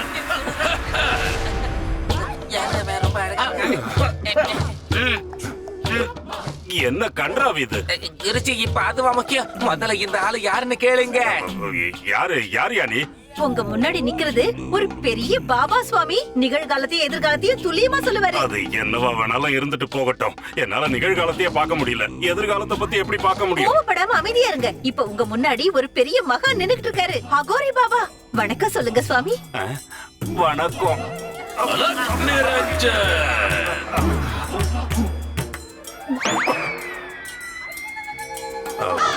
வர்ணமாலா, இங்க இருந்து அங்க எப்படி போன? அகோரி பாபாவை நான் கோவில்ல தான் பார்த்தேன். அங்கதான் இவர் அலைஞ்சுகிட்டு இருந்தாரு. பாபா அலைஞ்சுகிட்டு இருந்தாரா? இல்ல சுவாமி, கோவில்ல இவர் பிரசாதம் கொடுத்துக்கிட்டு இருந்தாரு. இவர் கூட சேர்ந்து நானும் பிரசாதம் கொடுத்தேன். கடவுளோட அருள் இருந்ததுனாலதான் என்னால இவரை சந்திக்க முடிஞ்சது. என்ன பார்த்த உடனே சொல்லிட்டாரு என்னோட மாங்கல்யம், அதாவது உங்களோட வருங்காலத்தை பத்தி துல்லியமா சொல்லிட்டாரு. அதனாலதான் உங்களை பார்க்க வந்திருக்காரு. அலக் நிரஞ்சன், உன்னோட தலையெழுத்தே மாறப்போகுது மானிடா. வர்ணமாலா, அவர் சொல்றத காது கொடுத்து கேட்டுக்கோங்க. சொல்லுங்க. என்னுடைய திவ்யமான பார்வை எல்லாத்தையும் ரொம்ப ரொம்ப தெளிவா பாத்துக்கிட்டு இருக்கு. நானும் தான் பாக்குறேன்.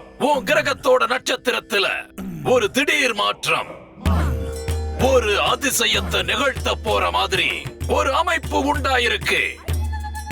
அது ஒரு பெரிய பிரமாதமான மாற்றம். கொஞ்சம் சமாளிச்சுக்கீங்க குருஜி. அது யுகங்களுக்கு ஒரே ஒரு தடவை, யாராவது ஒருத்தருக்கு மட்டும்தான் அந்த பாக்கியம் கிடைக்கும். குருஜி, அந்த நல்ல மனிதருக்கு உங்களை பற்றி ஒன்றும் புரியவில்லை. அதனால தானே அப்படி பேசிக் கொண்டிருக்கிறார். அவர் என்ன சொல்றாரோ அதே மாதிரி தானே நீங்களும் தினமும் பலரை ஏமாற்றிக் கொண்டிருக்கிறீர்கள். அதே போன்றுதான் அவரும் செய்து கொண்டிருக்கிறார். சரியா சொன்னமணி. முட்டாள், நான் உன்னை எங்க ஏமாத்துறதுக்காக வரல. மன்னிச்சிடுங்க பாபா, மன்னிச்சிடுங்க. ஏதோ சின்ன பையன் தெரியாம சொல்லிட்டான். அவன் சார்பா நான் உங்ககிட்ட மன்னிப்பு கேட்கிறேன் பாபா. அடுத்து என்ன நடக்க போகுதுன்னு சொல்லுங்களே.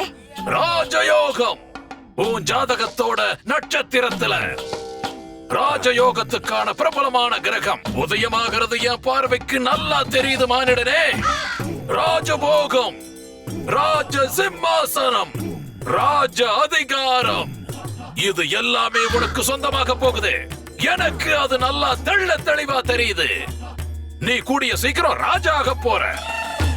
அந்த நாள் ரொம்ப தூரத்துல இல்ல மகனே. அலக் நிரஞ்சன், அலக் நிரஞ்சன், அலக் நிரஞ்சன்.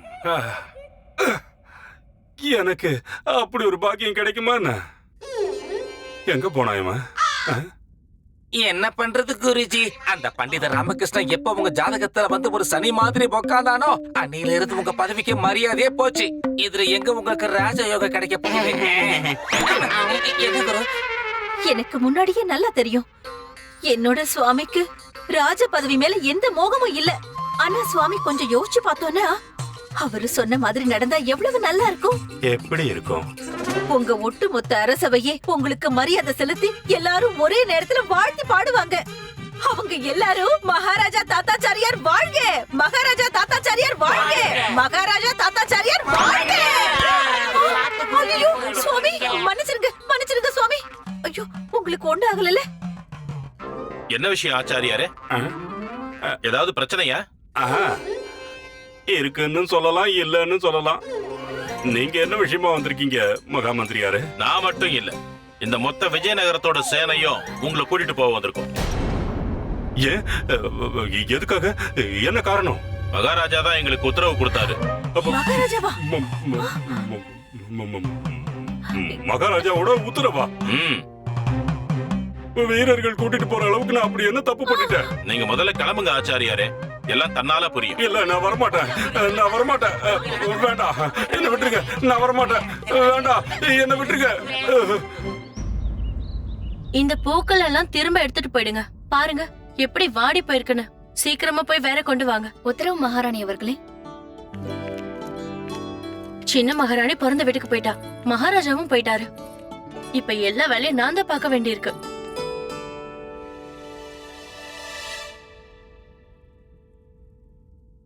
இது எங்க அப்பாவோட கையெழுத்தாச்சே. அட கடவுளே, அம்மாவுக்கு உடம்பு சரியில்லையா? அப்பா என்ன உடனே வர சொல்லிருக்காரு. அப்படின்னா சின்ன மகாராணிக்கு கிடைச்சிருந்த தகவல் அவளுக்கு கிடையாது, எனக்கு தான் வந்திருக்கு. உடம்பு சரியில்லாம இருக்கிறது என்னோட அம்மாவுக்கு தான். இப்ப என்ன பண்றது? சின்ன மகாராணி மகாராஜாவை கூட்டிட்டு அவ பிறந்த வீட்டுக்கு போயிட்டாலே. அட கடவுளே, நான் இப்ப என்ன பண்றது? நான் கண்டிப்பா போயே ஆகணுமே. மகாராஜாவும் இங்க இல்ல. யாரங்க? சொல்லுங்க மகாராணி.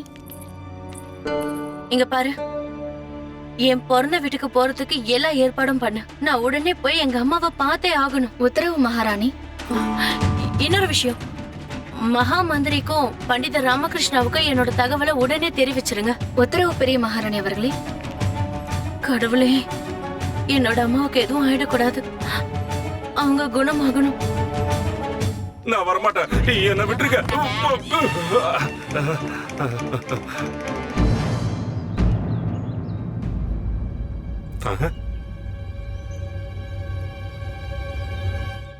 எத்தனை பேர் வந்திருக்காங்க?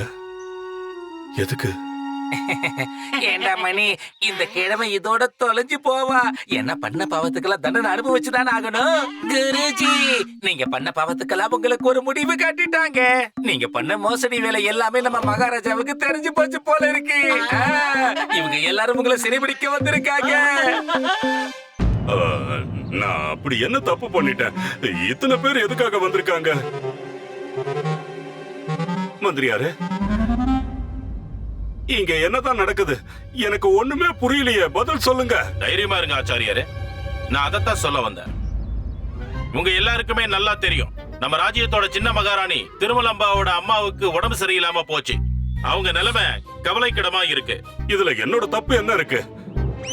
நான் ஒண்ணு அவங்க ஆரோக்கியத்தை கெடுக்கலையே. நான் அவங்க அம்மாவை பார்த்து பல வருஷங்கள் ஆச்சு மந்திரியாரே. அதனாலதான் நம்ம மகாராஜா சின்ன மகாராணியோட சேர்ந்து மாமியார் வீட்டுக்கு போக வேண்டியதா ஆயிடுச்சு. இது பாருங்க மந்திரியாரே, நான் சொல்றதை கேளுங்க. நான் எதுவுமே பண்ணல. அதனாலதான் நம்ம மகாராஜா ஒரு உத்தரவிட்டு இருக்காரு.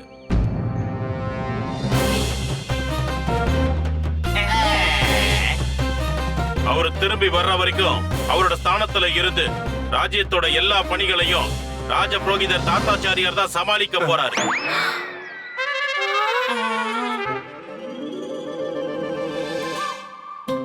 இது மகாராஜாவோட உத்தரவு. அதாவது ராஜ சிம்மாசனத்துல ஆச்சாரியார் தாத்தாச்சாரியார் அவர்கள் அமர போறாரு. இது கனவா இல்ல நனவா? மகாராஜாவோட உத்தரவு படி ராஜ புரோகிதர் தாத்தாச்சாரியார் அவர்கள் தற்காலிக மகாராஜா ஆகிறார். அட கடவுளே!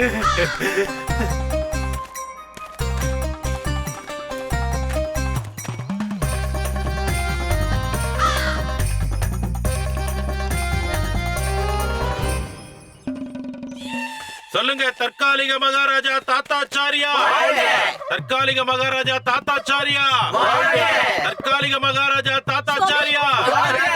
நீங்க மகாராஜா போயிட்டீங்க. தற்காலிக மகாராஜா தாத்தாச்சாரியா, தற்காலிக மகாராஜா தாத்தாச்சாரியா. சுவாமி, சுவாமி என்னாச்சு? பாவம் மயங்கிட்டாரு.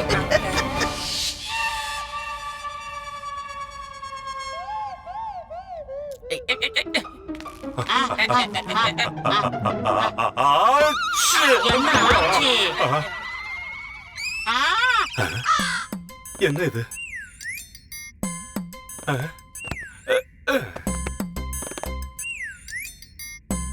எவ்வளவு சந்தோஷமா இருந்தது, திருப்தியா இருந்தது.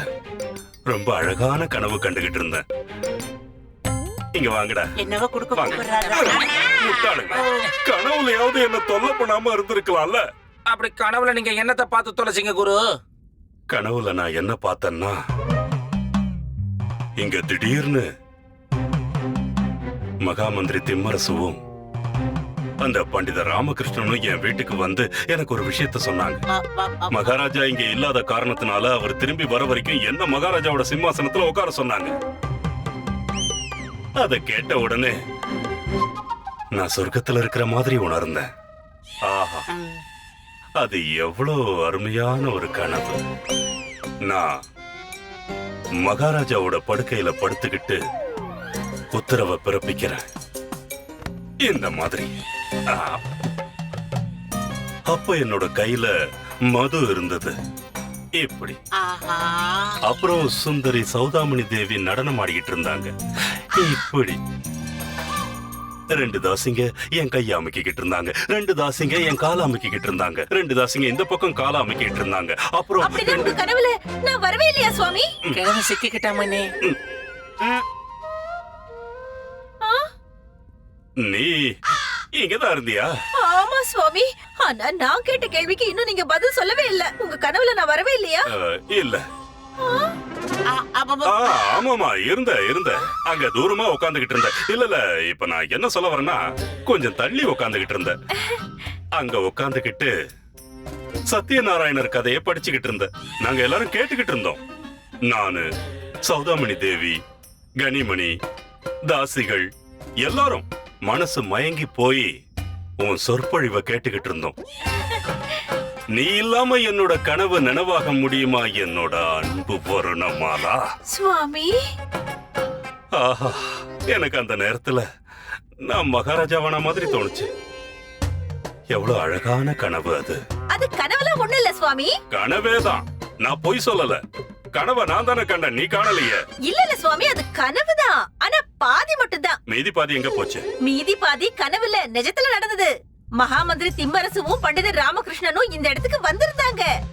அவங்களோட நம்ம நாட்டுல இருந்த அத்தனை மக்களும் சேனைகளும் நம்ம இடத்துக்கு வந்திருந்தாங்க. அப்படியா? மகாராஜா இல்லாத காரணத்தினால அவரு இடத்துல உங்களை விஜயநகரத்தோட தற்காலிக மகாராஜாவா அறிவிச்சிட்டாங்க. நீ சொல்றது உண்மைதானா? ஆமா சுவாமி. குருமாதா சொல்றது உண்மைதான் குருதேவா. ஏன்னா ஏமாத்துக்காரரான உங்களை யாரும் ஏமாத்த முடியாது இல்லையா? அதாவது நான் ஒரு பேச்சுக்கு சொன்னேன். இப்ப நீங்க அரசவையோட ராஜா புரோகிதர் இல்லையே, இப்ப நீங்க இந்த விஜயநகரத்துடைய தற்காலிக மகாராஜா. தற்காலிக மகாராஜா ஆச்சாரியார் தாத்தாச்சாரியார் இவருதான் அங்கதான் உட்கார்ந்திருக்காரு. என்ன இது? இது ராஜமாலை குருஜி. இது என் கழுத்துல எப்படி வந்துச்சு? குருஜி, இந்த ராஜா மாலையா பண்டிதர் ராமகிருஷ்ணனும் அப்புறம் மந்திரியா திம்மரசும் சேர்ந்து உங்களுக்கு கழுத்துல போட்டு விட்டாங்க. நிஜமாவா? உண்மையதான் சொல்ற குருஜி. பொய் சொல்றதா முதல்ல உங்க மேல சத்தியம் வாங்கிருப்பனே. மணி, கூப்பிட்டீங்களா குருஜி? இது கனவு இல்ல அப்படிங்கறத நான் நம்பணும்னா என்ன ஒரு தடவை கிள்ளி காட்ட. நல்ல ஒரு வாய்ப்பு. இப்ப வரேன்.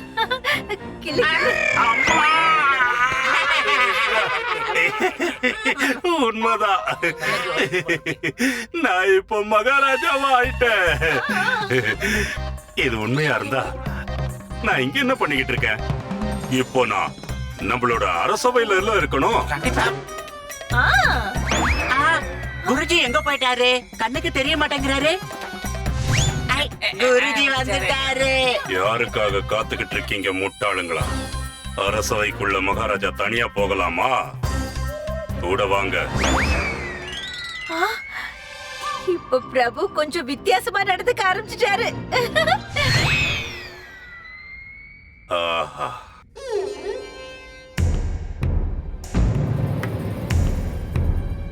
ஒரு வழியா மகாராஜா ஆகணுங்கிற என்னோட கனவு உண்மையாக போகுது.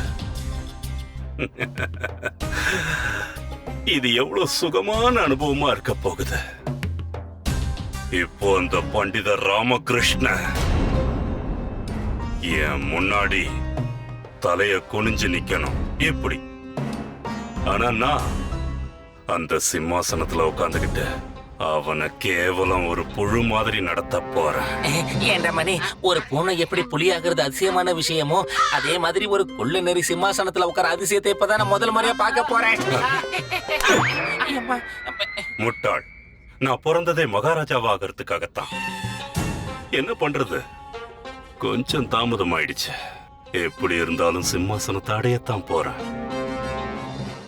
நான் பிறந்ததே மகாராஜாவாகிறதுக்குத்தான். என்ன பண்றது, கொஞ்சம் தாமதம் ஆயிடுச்சு. ஒரு வழியா ராஜ சிம்மாசனத்தை அடைஞ்சிட்டேன். ஆனா யாருமே கண்டுக்க மாட்டேங்கிறாங்களே. நீங்க இப்ப தற்காலிக ராஜாவாயிட்டீங்க, இருந்தாலும் உங்களை மதிக்க மாட்டேங்கிறாங்க, உங்களை பார்க்க கூட மாட்டேங்கிறாங்க. ஒரு பாராட்டு இல்ல, ஒரு ஆர்த்தி இல்ல, உங்களுக்கு மாலை மரியாதை எதுவுமே இல்ல, உங்களை வரவேற்கிறதுக்கு யாரும் இல்ல. எல்லாரும் அவங்க உங்க வேலையை பார்த்துக்கிட்டு இருக்காங்க. நிஜம்தான். அப்படித்தான் தெரியுது. அப்படின்னா கத்துங்கடா.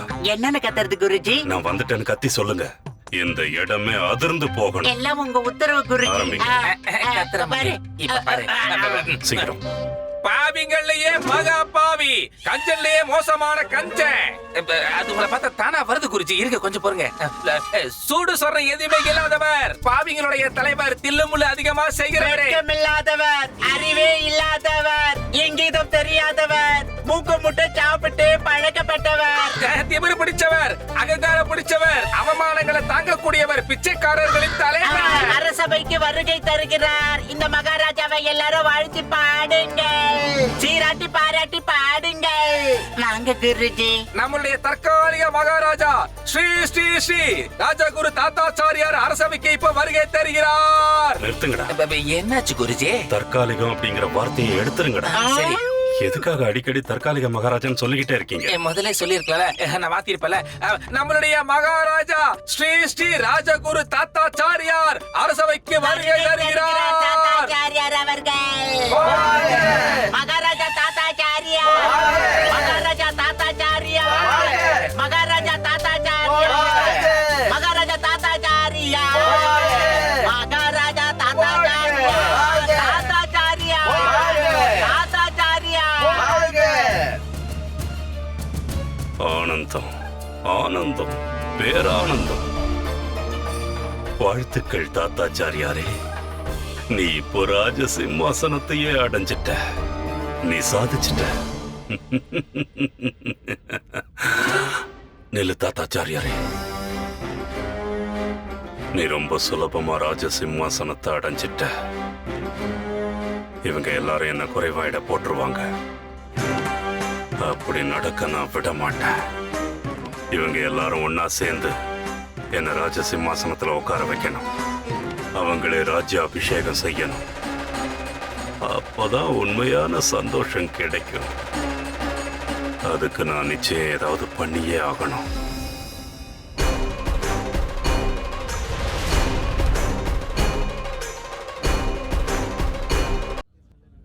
இல்ல இல்ல இல்ல இல்ல இல்ல, இது என்னால முடியாது.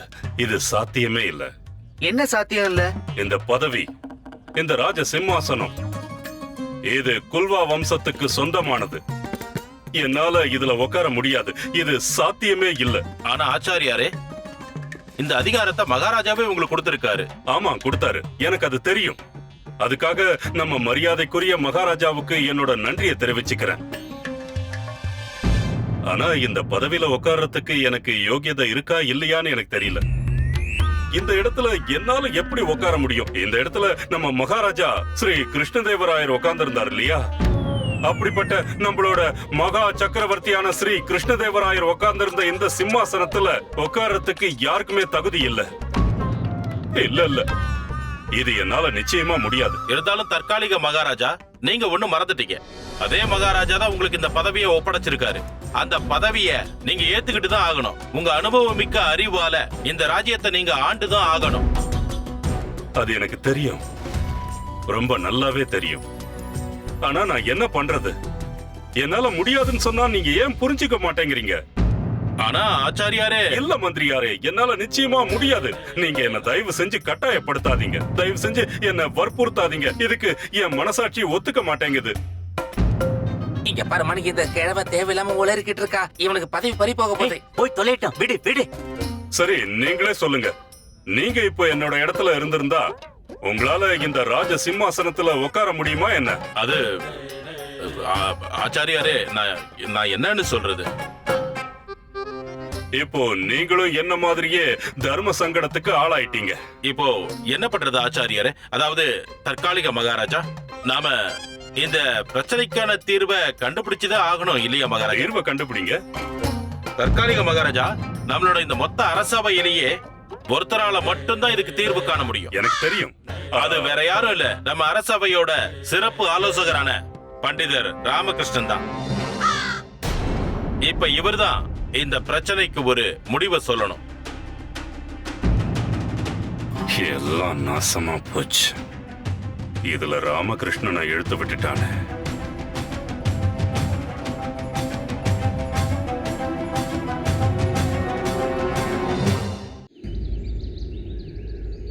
சொல்லு சிறப்பு ஆலோசகனே, இந்த விஷயத்துல உன்னோட யோசனை என்ன? நான் என்ன பண்ணணும்னு சொல்லு. நான் இந்த சிம்மாசனத்துல உட்காரணுமா இல்ல உட்கார வேண்டாமா சொல்லு. என்ன கேட்டீங்கன்னா நீங்க உட்கார வேண்டாங்க. உட்கார கூடாது ஆச்சாரியாரே. நீங்க நினைச்சது சரிதான். நீங்க மட்டும் இல்ல, வேற யாருமே நம்ம ஸ்ரீகிருஷ்ண தேவராயர் உட்கார்ந்த இந்த சிம்மாசனத்துல உட்கார்றதுக்கு தகுதியானவங்களே கிடையாது. 7 லோகங்கள்லயும் நம்ம மகாராஜாவை தவிர இதுல உட்கார்றதுக்கு தகுதியானவங்களே கிடையாது. ஆனா பண்டிதர் ராமகிருஷ்ணா, மகாராஜாவோட உத்தரவு, அவரோட உத்தரவை நம்மளால எப்படி மீற முடியும் சொல்லுங்க? ஆமா மந்திரியாரே, சரியாதான் சொல்றீங்க. மகாராஜாவோட உத்தரவை நாம நிறைவேற்றி ஆகணும்ல. உனக்கு என்ன பைத்தியமா? சிறப்பு ஆலோசகனா இருந்துகிட்டு இப்படி பைத்தியக்காரத்தனமா பேசலாமா? அதுவும் சரிதாங்கிற, இதுவும் சரிதாங்கிற, உட்காரலாங்கிற, உட்கார கூடாதுன்னு சொல்ற. இந்த குழப்பத்தை எப்படி தீக்கிறதுன்னு நீயே சொல்லு. இது ரொம்ப சுலபமான விஷயம் தான் ஆச்சாரியரே. அதுபடி செஞ்சா மகாராஜா உத்தரவை கடைபிடிச்ச மாதிரி இருக்கும், உங்க மனசுல இருக்கிற குழப்பத்துக்கு பதில் கிடைச்ச மாதிரியும் இருக்கும். அடடா, இப்படி குழப்பாம இந்த குழப்பம் போகணும்னா அதுக்கு முதல்ல என்ன பண்ணணும்னு சொல்லு. நான் எங்க உட்காருது? இங்க உட்காரவா? இந்த தரையில இப்படி உட்காரவா? இங்க உட்கார்ந்தா சரியா இருக்குமா? இந்த தரையிலேயே உட்கார்ந்து ஆட்சி செய்யலாமா? சொல்லு சொல்லு. ரொம்ப சரியா சொன்னீங்க குருதேவா. நீங்க அங்க உட்கார்ந்துகிட்டு தான் ஆட்சி செய்யணும், மகாராஜாவோட பாதங்கள் கிட்ட. நீங்க சிம்மாசனத்துல உட்கார்ந்த மாதிரியும் இருக்காது, ஆட்சி செஞ்ச மாதிரியும் இருக்கும். உங்க தகுதிக்கு இதை விட ஒரு சிறந்த இடம் கிடைக்காதுங்க. பிரச்சனை தீர்ந்து போச்சு தற்காலிக மகாராஜா அவர்களே.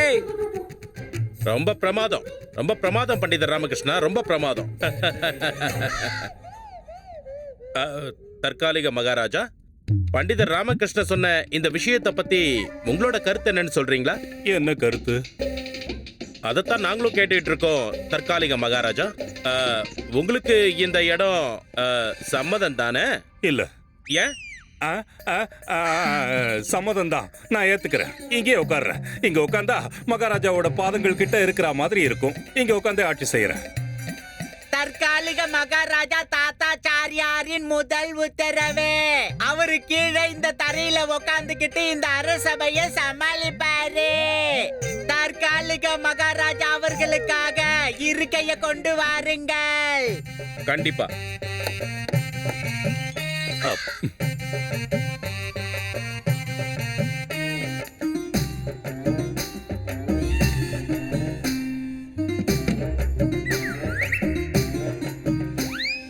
அடடா, உங்களுடைய இந்த சுவாமி பக்தி இருக்கே, அதுக்கு இந்த பண்டிதன் உங்களுக்கு தலவணங்குறான் குருதேவா. ஓ, மன்னிக்கணும் தற்காலிக மகாராஜா.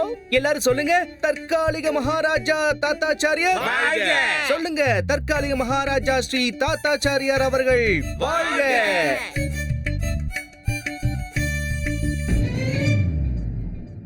இத நீ வேணும்னே தான் செஞ்சிருக்கன்னு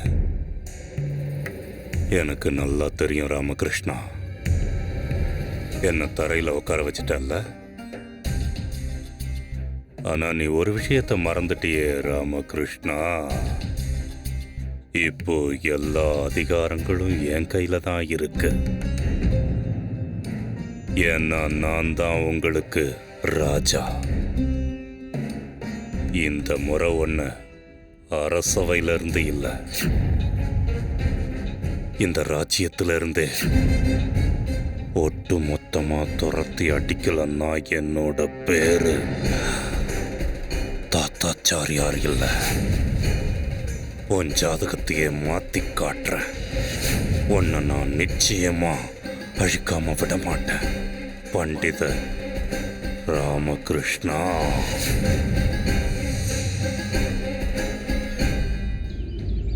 நான் உங்க மகாராஜா குண்டப்பா. இந்த லாஜியத்தை புதுசா ஆள போல. என்னோட உறுதிமொழி என்னன்னா, மகாராஜா ஸ்ரீகிருஷ்ண தேவலா இங்க இல்லாம போனாலும் அவரோட இந்த லாஜியத்துக்கு எந்த ஆபத்தும் நான் வரவே விட மாட்டேன். இந்த லட்சுமி அம்மா தேவியால இந்த லாஜியத்துக்கு குழு மாதாவாகவும் அப்பல சாரதா தேவியையும் இந்த லாஜியத்தின் மகாராணியாக அறிவிக்கிறேன். மகாராஜா குண்டப்பா வாழ்க! மகாராஜா குண்டப்பா வாழ்க! என்ன மகாமந்திரி உத்தரவு மகாராஜா. தளபதி, இவளை உடனே செலப்பிடுங்க. இந்த குற்றவாளி உடனே தண்டிக்கலாம். இவன் தலையில இவனே மண்ண அள்ளி போட்டுக்கிட்டா இதான் காரணம். இவனை ஒரு அலையில போட்டி ஒரு வாரத்துக்கு சாப்பிட எதுவும் குளுக்காதீங்க. உத்தரவு மகாராஜா. என்ன இதெல்லாம் என்ன நினைச்சுக்கிட்டு இருக்கீங்க? வாய மூட குற்றவாளியே. மகாராஜா குண்டப்பா முன்னாலேயே எதிர்த்து பேசலையா? என்னது மலாலாஜாவா? சிக், யாருங்க மகாராஜா? இவர்தான் மகாராஜா, யுவராஜ குண்டப்பா. நம்ம ராஜ்யத்தோட உண்மையான மகாராஜா வர வரைக்கும் இவருதான் மகாராஜாவா இருக்க போறாரு. ராஜ்யத்துக்கும் நம்ம வீட்டுக்கும் கூட. என்ன அதிசயம், 2 அடியில ஒரு மகாராஜாவா? இவன் கீழே நின்னானா இவன் உருவமே தெரியாது. முளைச்சி இன்னும் 3 இலை விடல, நீ மகாராஜாவாச்சி? இறங்கு இறங்கு. மகாராஜாக்கு அவமானம். ஐயோ, கோவப்படாதீங்க குண்டப்பா. அப்புறம் பதிலுக்கு நான் கோவப்பட்டு உன் கையில இருக்கிறத பிடிங்கி உன் மண்டையை உடைச்சிருவேன்.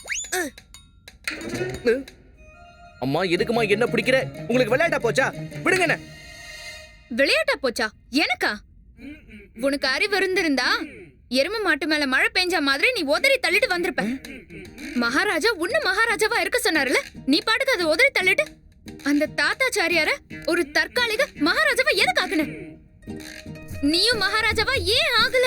ஏன் ஆகல? மகாராஜாவா இருக்கிறது என்ன சுலபம் நினைச்சியா? அது எவ்வளவு கஷ்டமான விஷயம்னு உங்களுக்கு தெரியாது.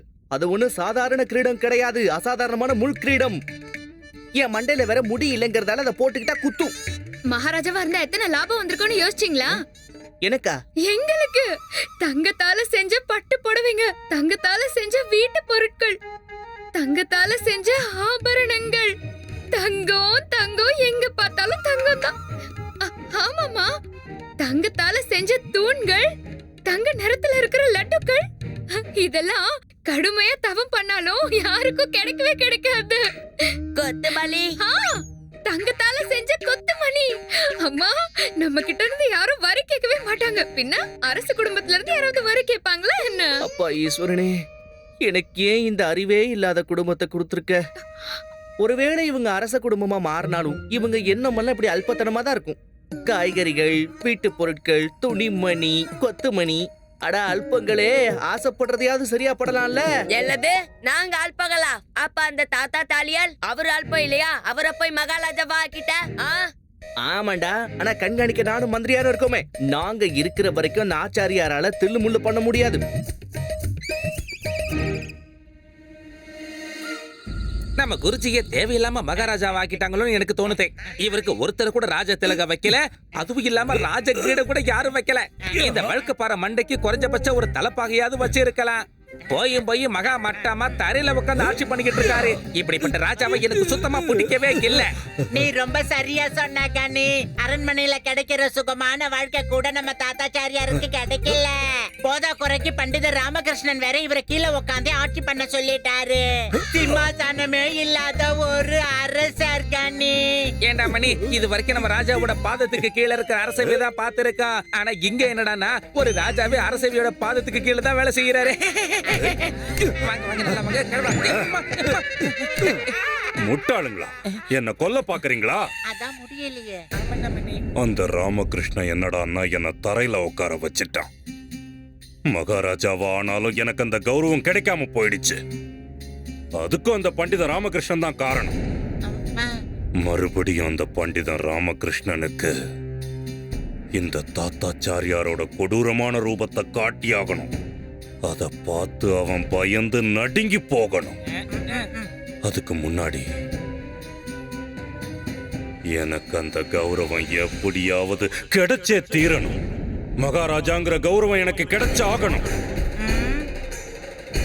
ராஜ சிம்மாசனம், ராஜ்யத்தினுடைய அதிகாரம், இது எல்லாமே உனக்கு சொந்தமாக போகுது. இது என் கண்களுக்கு தெளிவா தெரியுது. நீ மகாராஜாவா ஆக போற. இந்த விஷயத்துல எனக்கு ஒருத்தரால மட்டும்தான் உதவி செய்ய முடியும். அலக் நிரஞ்சன், அலக் நிரஞ்சன். பாபாவை நினைச்ச உடனே அவர் என் வீட்டுக்கே வந்துட்டாரு. நீ ஆசைப்பட்ட மாதிரியே நடக்கும் மகனே. உன்னோட எல்லா விருப்பங்களும் நிறைவேற போகுது. அந்த காட்சி என்னோட கண்களுக்கு தெளிவா தெரியுது. பாபா, உங்களோட வாக்கு உண்மையிலேயே பலிச்சிடுச்சு. நான் மகாராஜாவா ஆயிட்டேன் பாபா, மகாராஜாவா ஆயிட்டேன். அதுவும் அறகுறையா. ராஜா ஆனாலும் சிம்மாசனம் கிடைக்கல. பதவி கிடைச்சிருக்கான கௌரவம் போச்சு. எல்லாரும் மேல உட்கார வச்சுட்டு இவரை மட்டும் கீழே உட்கார சொல்லிட்டாங்க. டேய், இது எல்லாத்துக்கும் காரணம் அந்த பண்டிதன் ராமகிருஷ்ணன் தான்.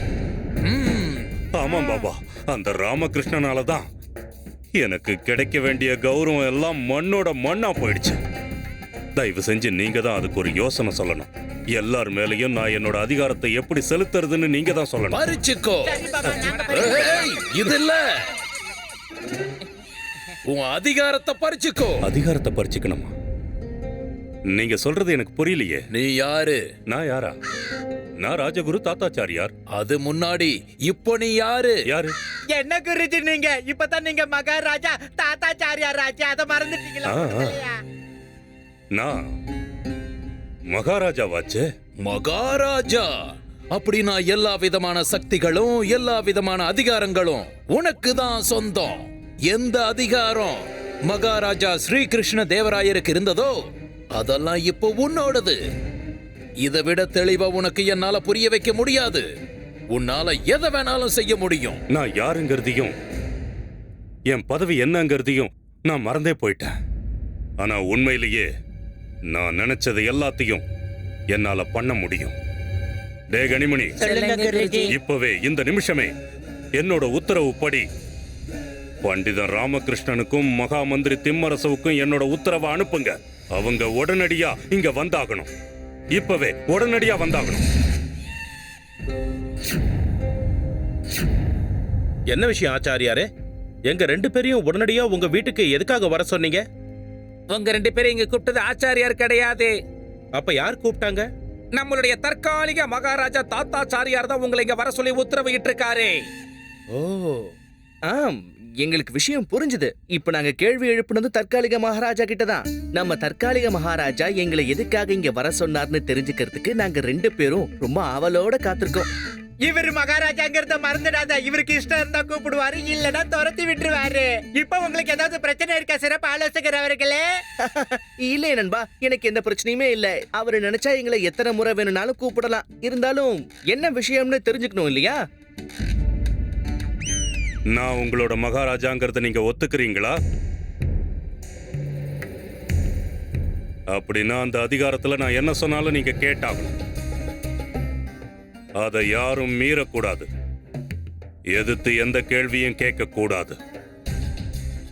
நான் சொல்றதான் கேட்கணும், அதுபடிதான் நடந்துக்கணும். புரிஞ்சுதா? புரிஞ்சுதுங்க.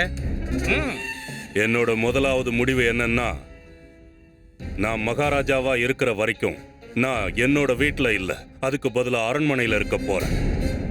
ஒரு மகாராஜா எங்க இருக்கணுமோ அங்கதான் இருக்கணும். அங்க இருந்து தான் நான் உத்தரவுகளை பிறப்பிக்கணும். ஆனா தற்காலிக மகாராஜா... ஐயோ, என்ன மந்திரியார் இது? தற்காலிக மகாராஜா எச்சரிக்கை செஞ்சதுக்கு அப்புறமும் குறுக்க பேசுறீங்களே. தப்பு தப்பு. தற்காலிக மகாராஜா அடுத்து சொல்லுங்க. எல்லா சலுகைகளும், அதோட ஒரு ராஜாவுக்கு கிடைக்க வேண்டிய எல்லா சேவைகளும் எனக்கும் கிடைச்சாகணும். ஆனா ஆச்சாரியாரே, ஐயோ, கிடைக்கணும் மந்திரியாரே, கிடைச்சுதானே ஆகணும். அதுக்கப்புறம் என்னங்க ஐயா வேணும்? இன்னிலிருந்து மகாராஜா என்னென்ன பணிகளை செய்யறாரோ அது எல்லாத்தையும் நானும் தவறாம செஞ்சாகணும். ஒரு மகாராஜாவோட உத்தரவு முழுமையா நிறைவேறணும்னு நான் நினைக்கிறேன். இல்லன்னா இந்த பதவி வேண்டாம். சரி சரி தற்காலிக மகாராஜா. இருந்தாலும் மகாராஜா ஸ்ரீகிருஷ்ண தேவராயரோட வயசு உங்களை விட குறைவு. அவர் பண்ற பணிகளை உங்களால... நான் தான் மகாராஜா தாத்தாச்சாரியார். நான் சொன்னபடி நடக்கலன்னா கண்டிப்பா அதுக்கான தண்டனை கிடைச்சே தீரும். வேற ஏதாவது உத்தரவு இருந்தாலும் கொடுத்துருங்களே. எனக்கு இப்ப என்ன தோணுது தெரியுமா? நான் இப்ப பேசுனத நீ விளையாட்டா எடுத்துக்கிட்டல்ல? ஐயோ, சிவ சிவ சிவ சிவ சிவா, என்ன இப்படி பேசுறீங்க தற்காலிக மகாராஜா? நான் ஒரு ஆர்வத்துல உங்ககிட்ட சும்மா தான் கேட்டேன். வேற ஏதாவது உத்தரவு இருந்தா தெரிஞ்சுக்கலாமேன்னு. நீங்க என்ன அடிக்கடி பாராட்டிக்கிட்டும் வாழ்த்துக்கள் சொல்லிக்கிட்டும் இருக்கணும்.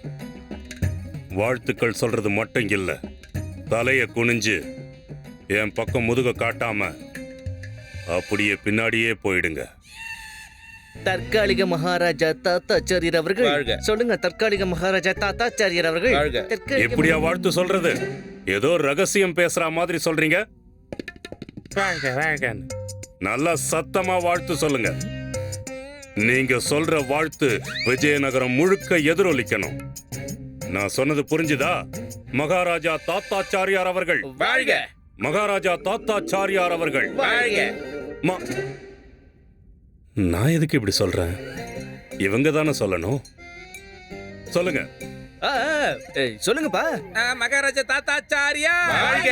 மகாராஜா தாத்தாச்சாரியார் வாழ்க! மகாராஜா தாத்தாச்சாரியார் வாழ்க! இந்த ஆச்சாரியாருக்கு என்னதான் ஆச்சு? பைத்தியக்காரத்தனமா நடந்துக்கிறாரு. இவரு போய் நம்ம மகாராஜா கீழாவாரா? புலித்தோலை போத்திக்கிட்டாலும் பூனை புலி ஆகாது. பண்டித் ராமகிருஷ்ணா, ஏன் சிரிக்கிறீங்க? வேற என்ன செய்யறது? என்ன ஒரு மிகப்பெரிய சாஸ்திர வித்வான், ஒரு மிகப்பெரிய குலகுரு குழந்தை மாதிரி நடந்துக்கிறாரு. அப்ப சிரிப்பு வரதானே செய்யும். சொல்ல போனா இதுல நம்ம ஆச்சாரியாரோட தப்பு எதுவுமே இல்ல. இவ்வளவு பெரிய பொறுப்பு கிடைக்கும் போது யாரா இருந்தாலும் மனநிலையில மாற்றம் வரும். இருந்தாலும் பண்டித ராமகிருஷ்ணா, ஐயோ மந்திரியாரே, நீங்க தான் தேவையில்லாம கவலைப்படுறீங்க. ஆச்சாரியார் கேக்குற எல்லா உரிமைகளையும் நாம கொடுக்கறது தான் நியாயம்னு எனக்கு தோணுது. ஆனா அவரு கேட்டதையெல்லாம் எது வரைக்கும் சமாளிக்க போறாருன்னு தான் தெரியல. அதுதான் ரொம்ப வேடிக்கையா இருக்க போகுது. நாளையில இருந்து அரண்மனையில நிறைய மாற்றங்கள் வரப்போகுது. தயாரா இருங்க.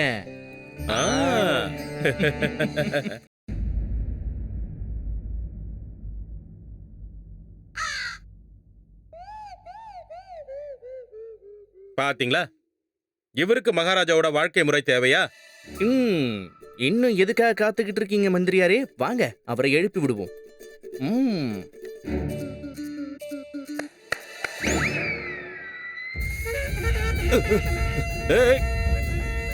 நிறுத்துங்கன்னு சொல்றேன்ல.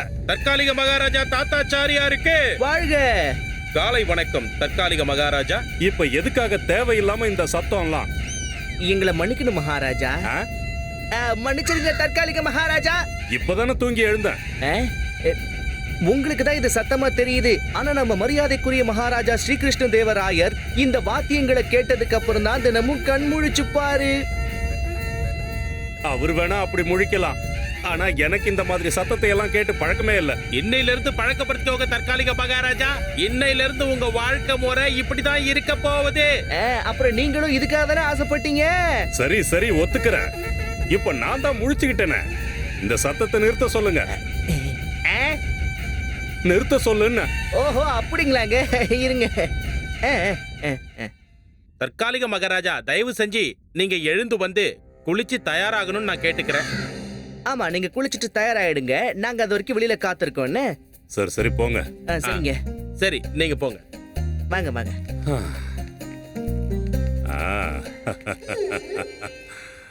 ஆனந்தம், பரமானந்தம். நீ எப்பவும் இதே மாதிரியே முன்னாடி பணிவா நடக்கணும் பண்டிதர் ராமகிருஷ்ணா.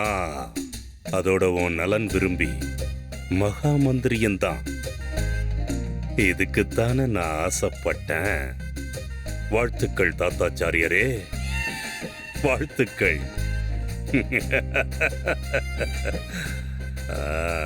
இப்போ நான் முதல் வேலையா சூடான தண்ணியில குளிக்க போறேன்.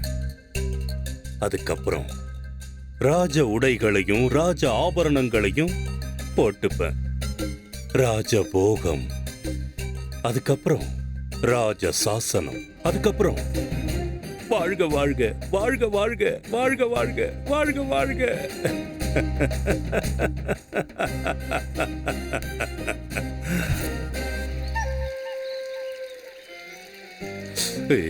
என்ன இடம் இது? தற்காலிக மகாராஜா, இத தண்ணீர் சாரல்னு சொல்லுவாங்க. நான் இங்க குளிக்க வந்தேன், தற்கொலை பண்ணிக்கிறதுக்கு இல்ல. ஆனா நம்ம மகாராஜா தினமும் குளிர்ந்த தண்ணியில தானே குளிப்பாரு. இந்த குளிர்காலத்திலயுமா? ஆமா, குளிர்காலத்திலயும் தான். ஏன் அப்படி? தற்காலிக மகாராஜா, குளிர்ந்த நீர்ல குளிக்கிறதால உடம்புல இருக்கிற சோர்வெல்லாம் போயிடும். அது மட்டும் கிடையாது, தூக்கமே வராது. உடலுக்கும் ஆன்மாவுக்கும் பெரிய திருப்தி கிடைக்கும்.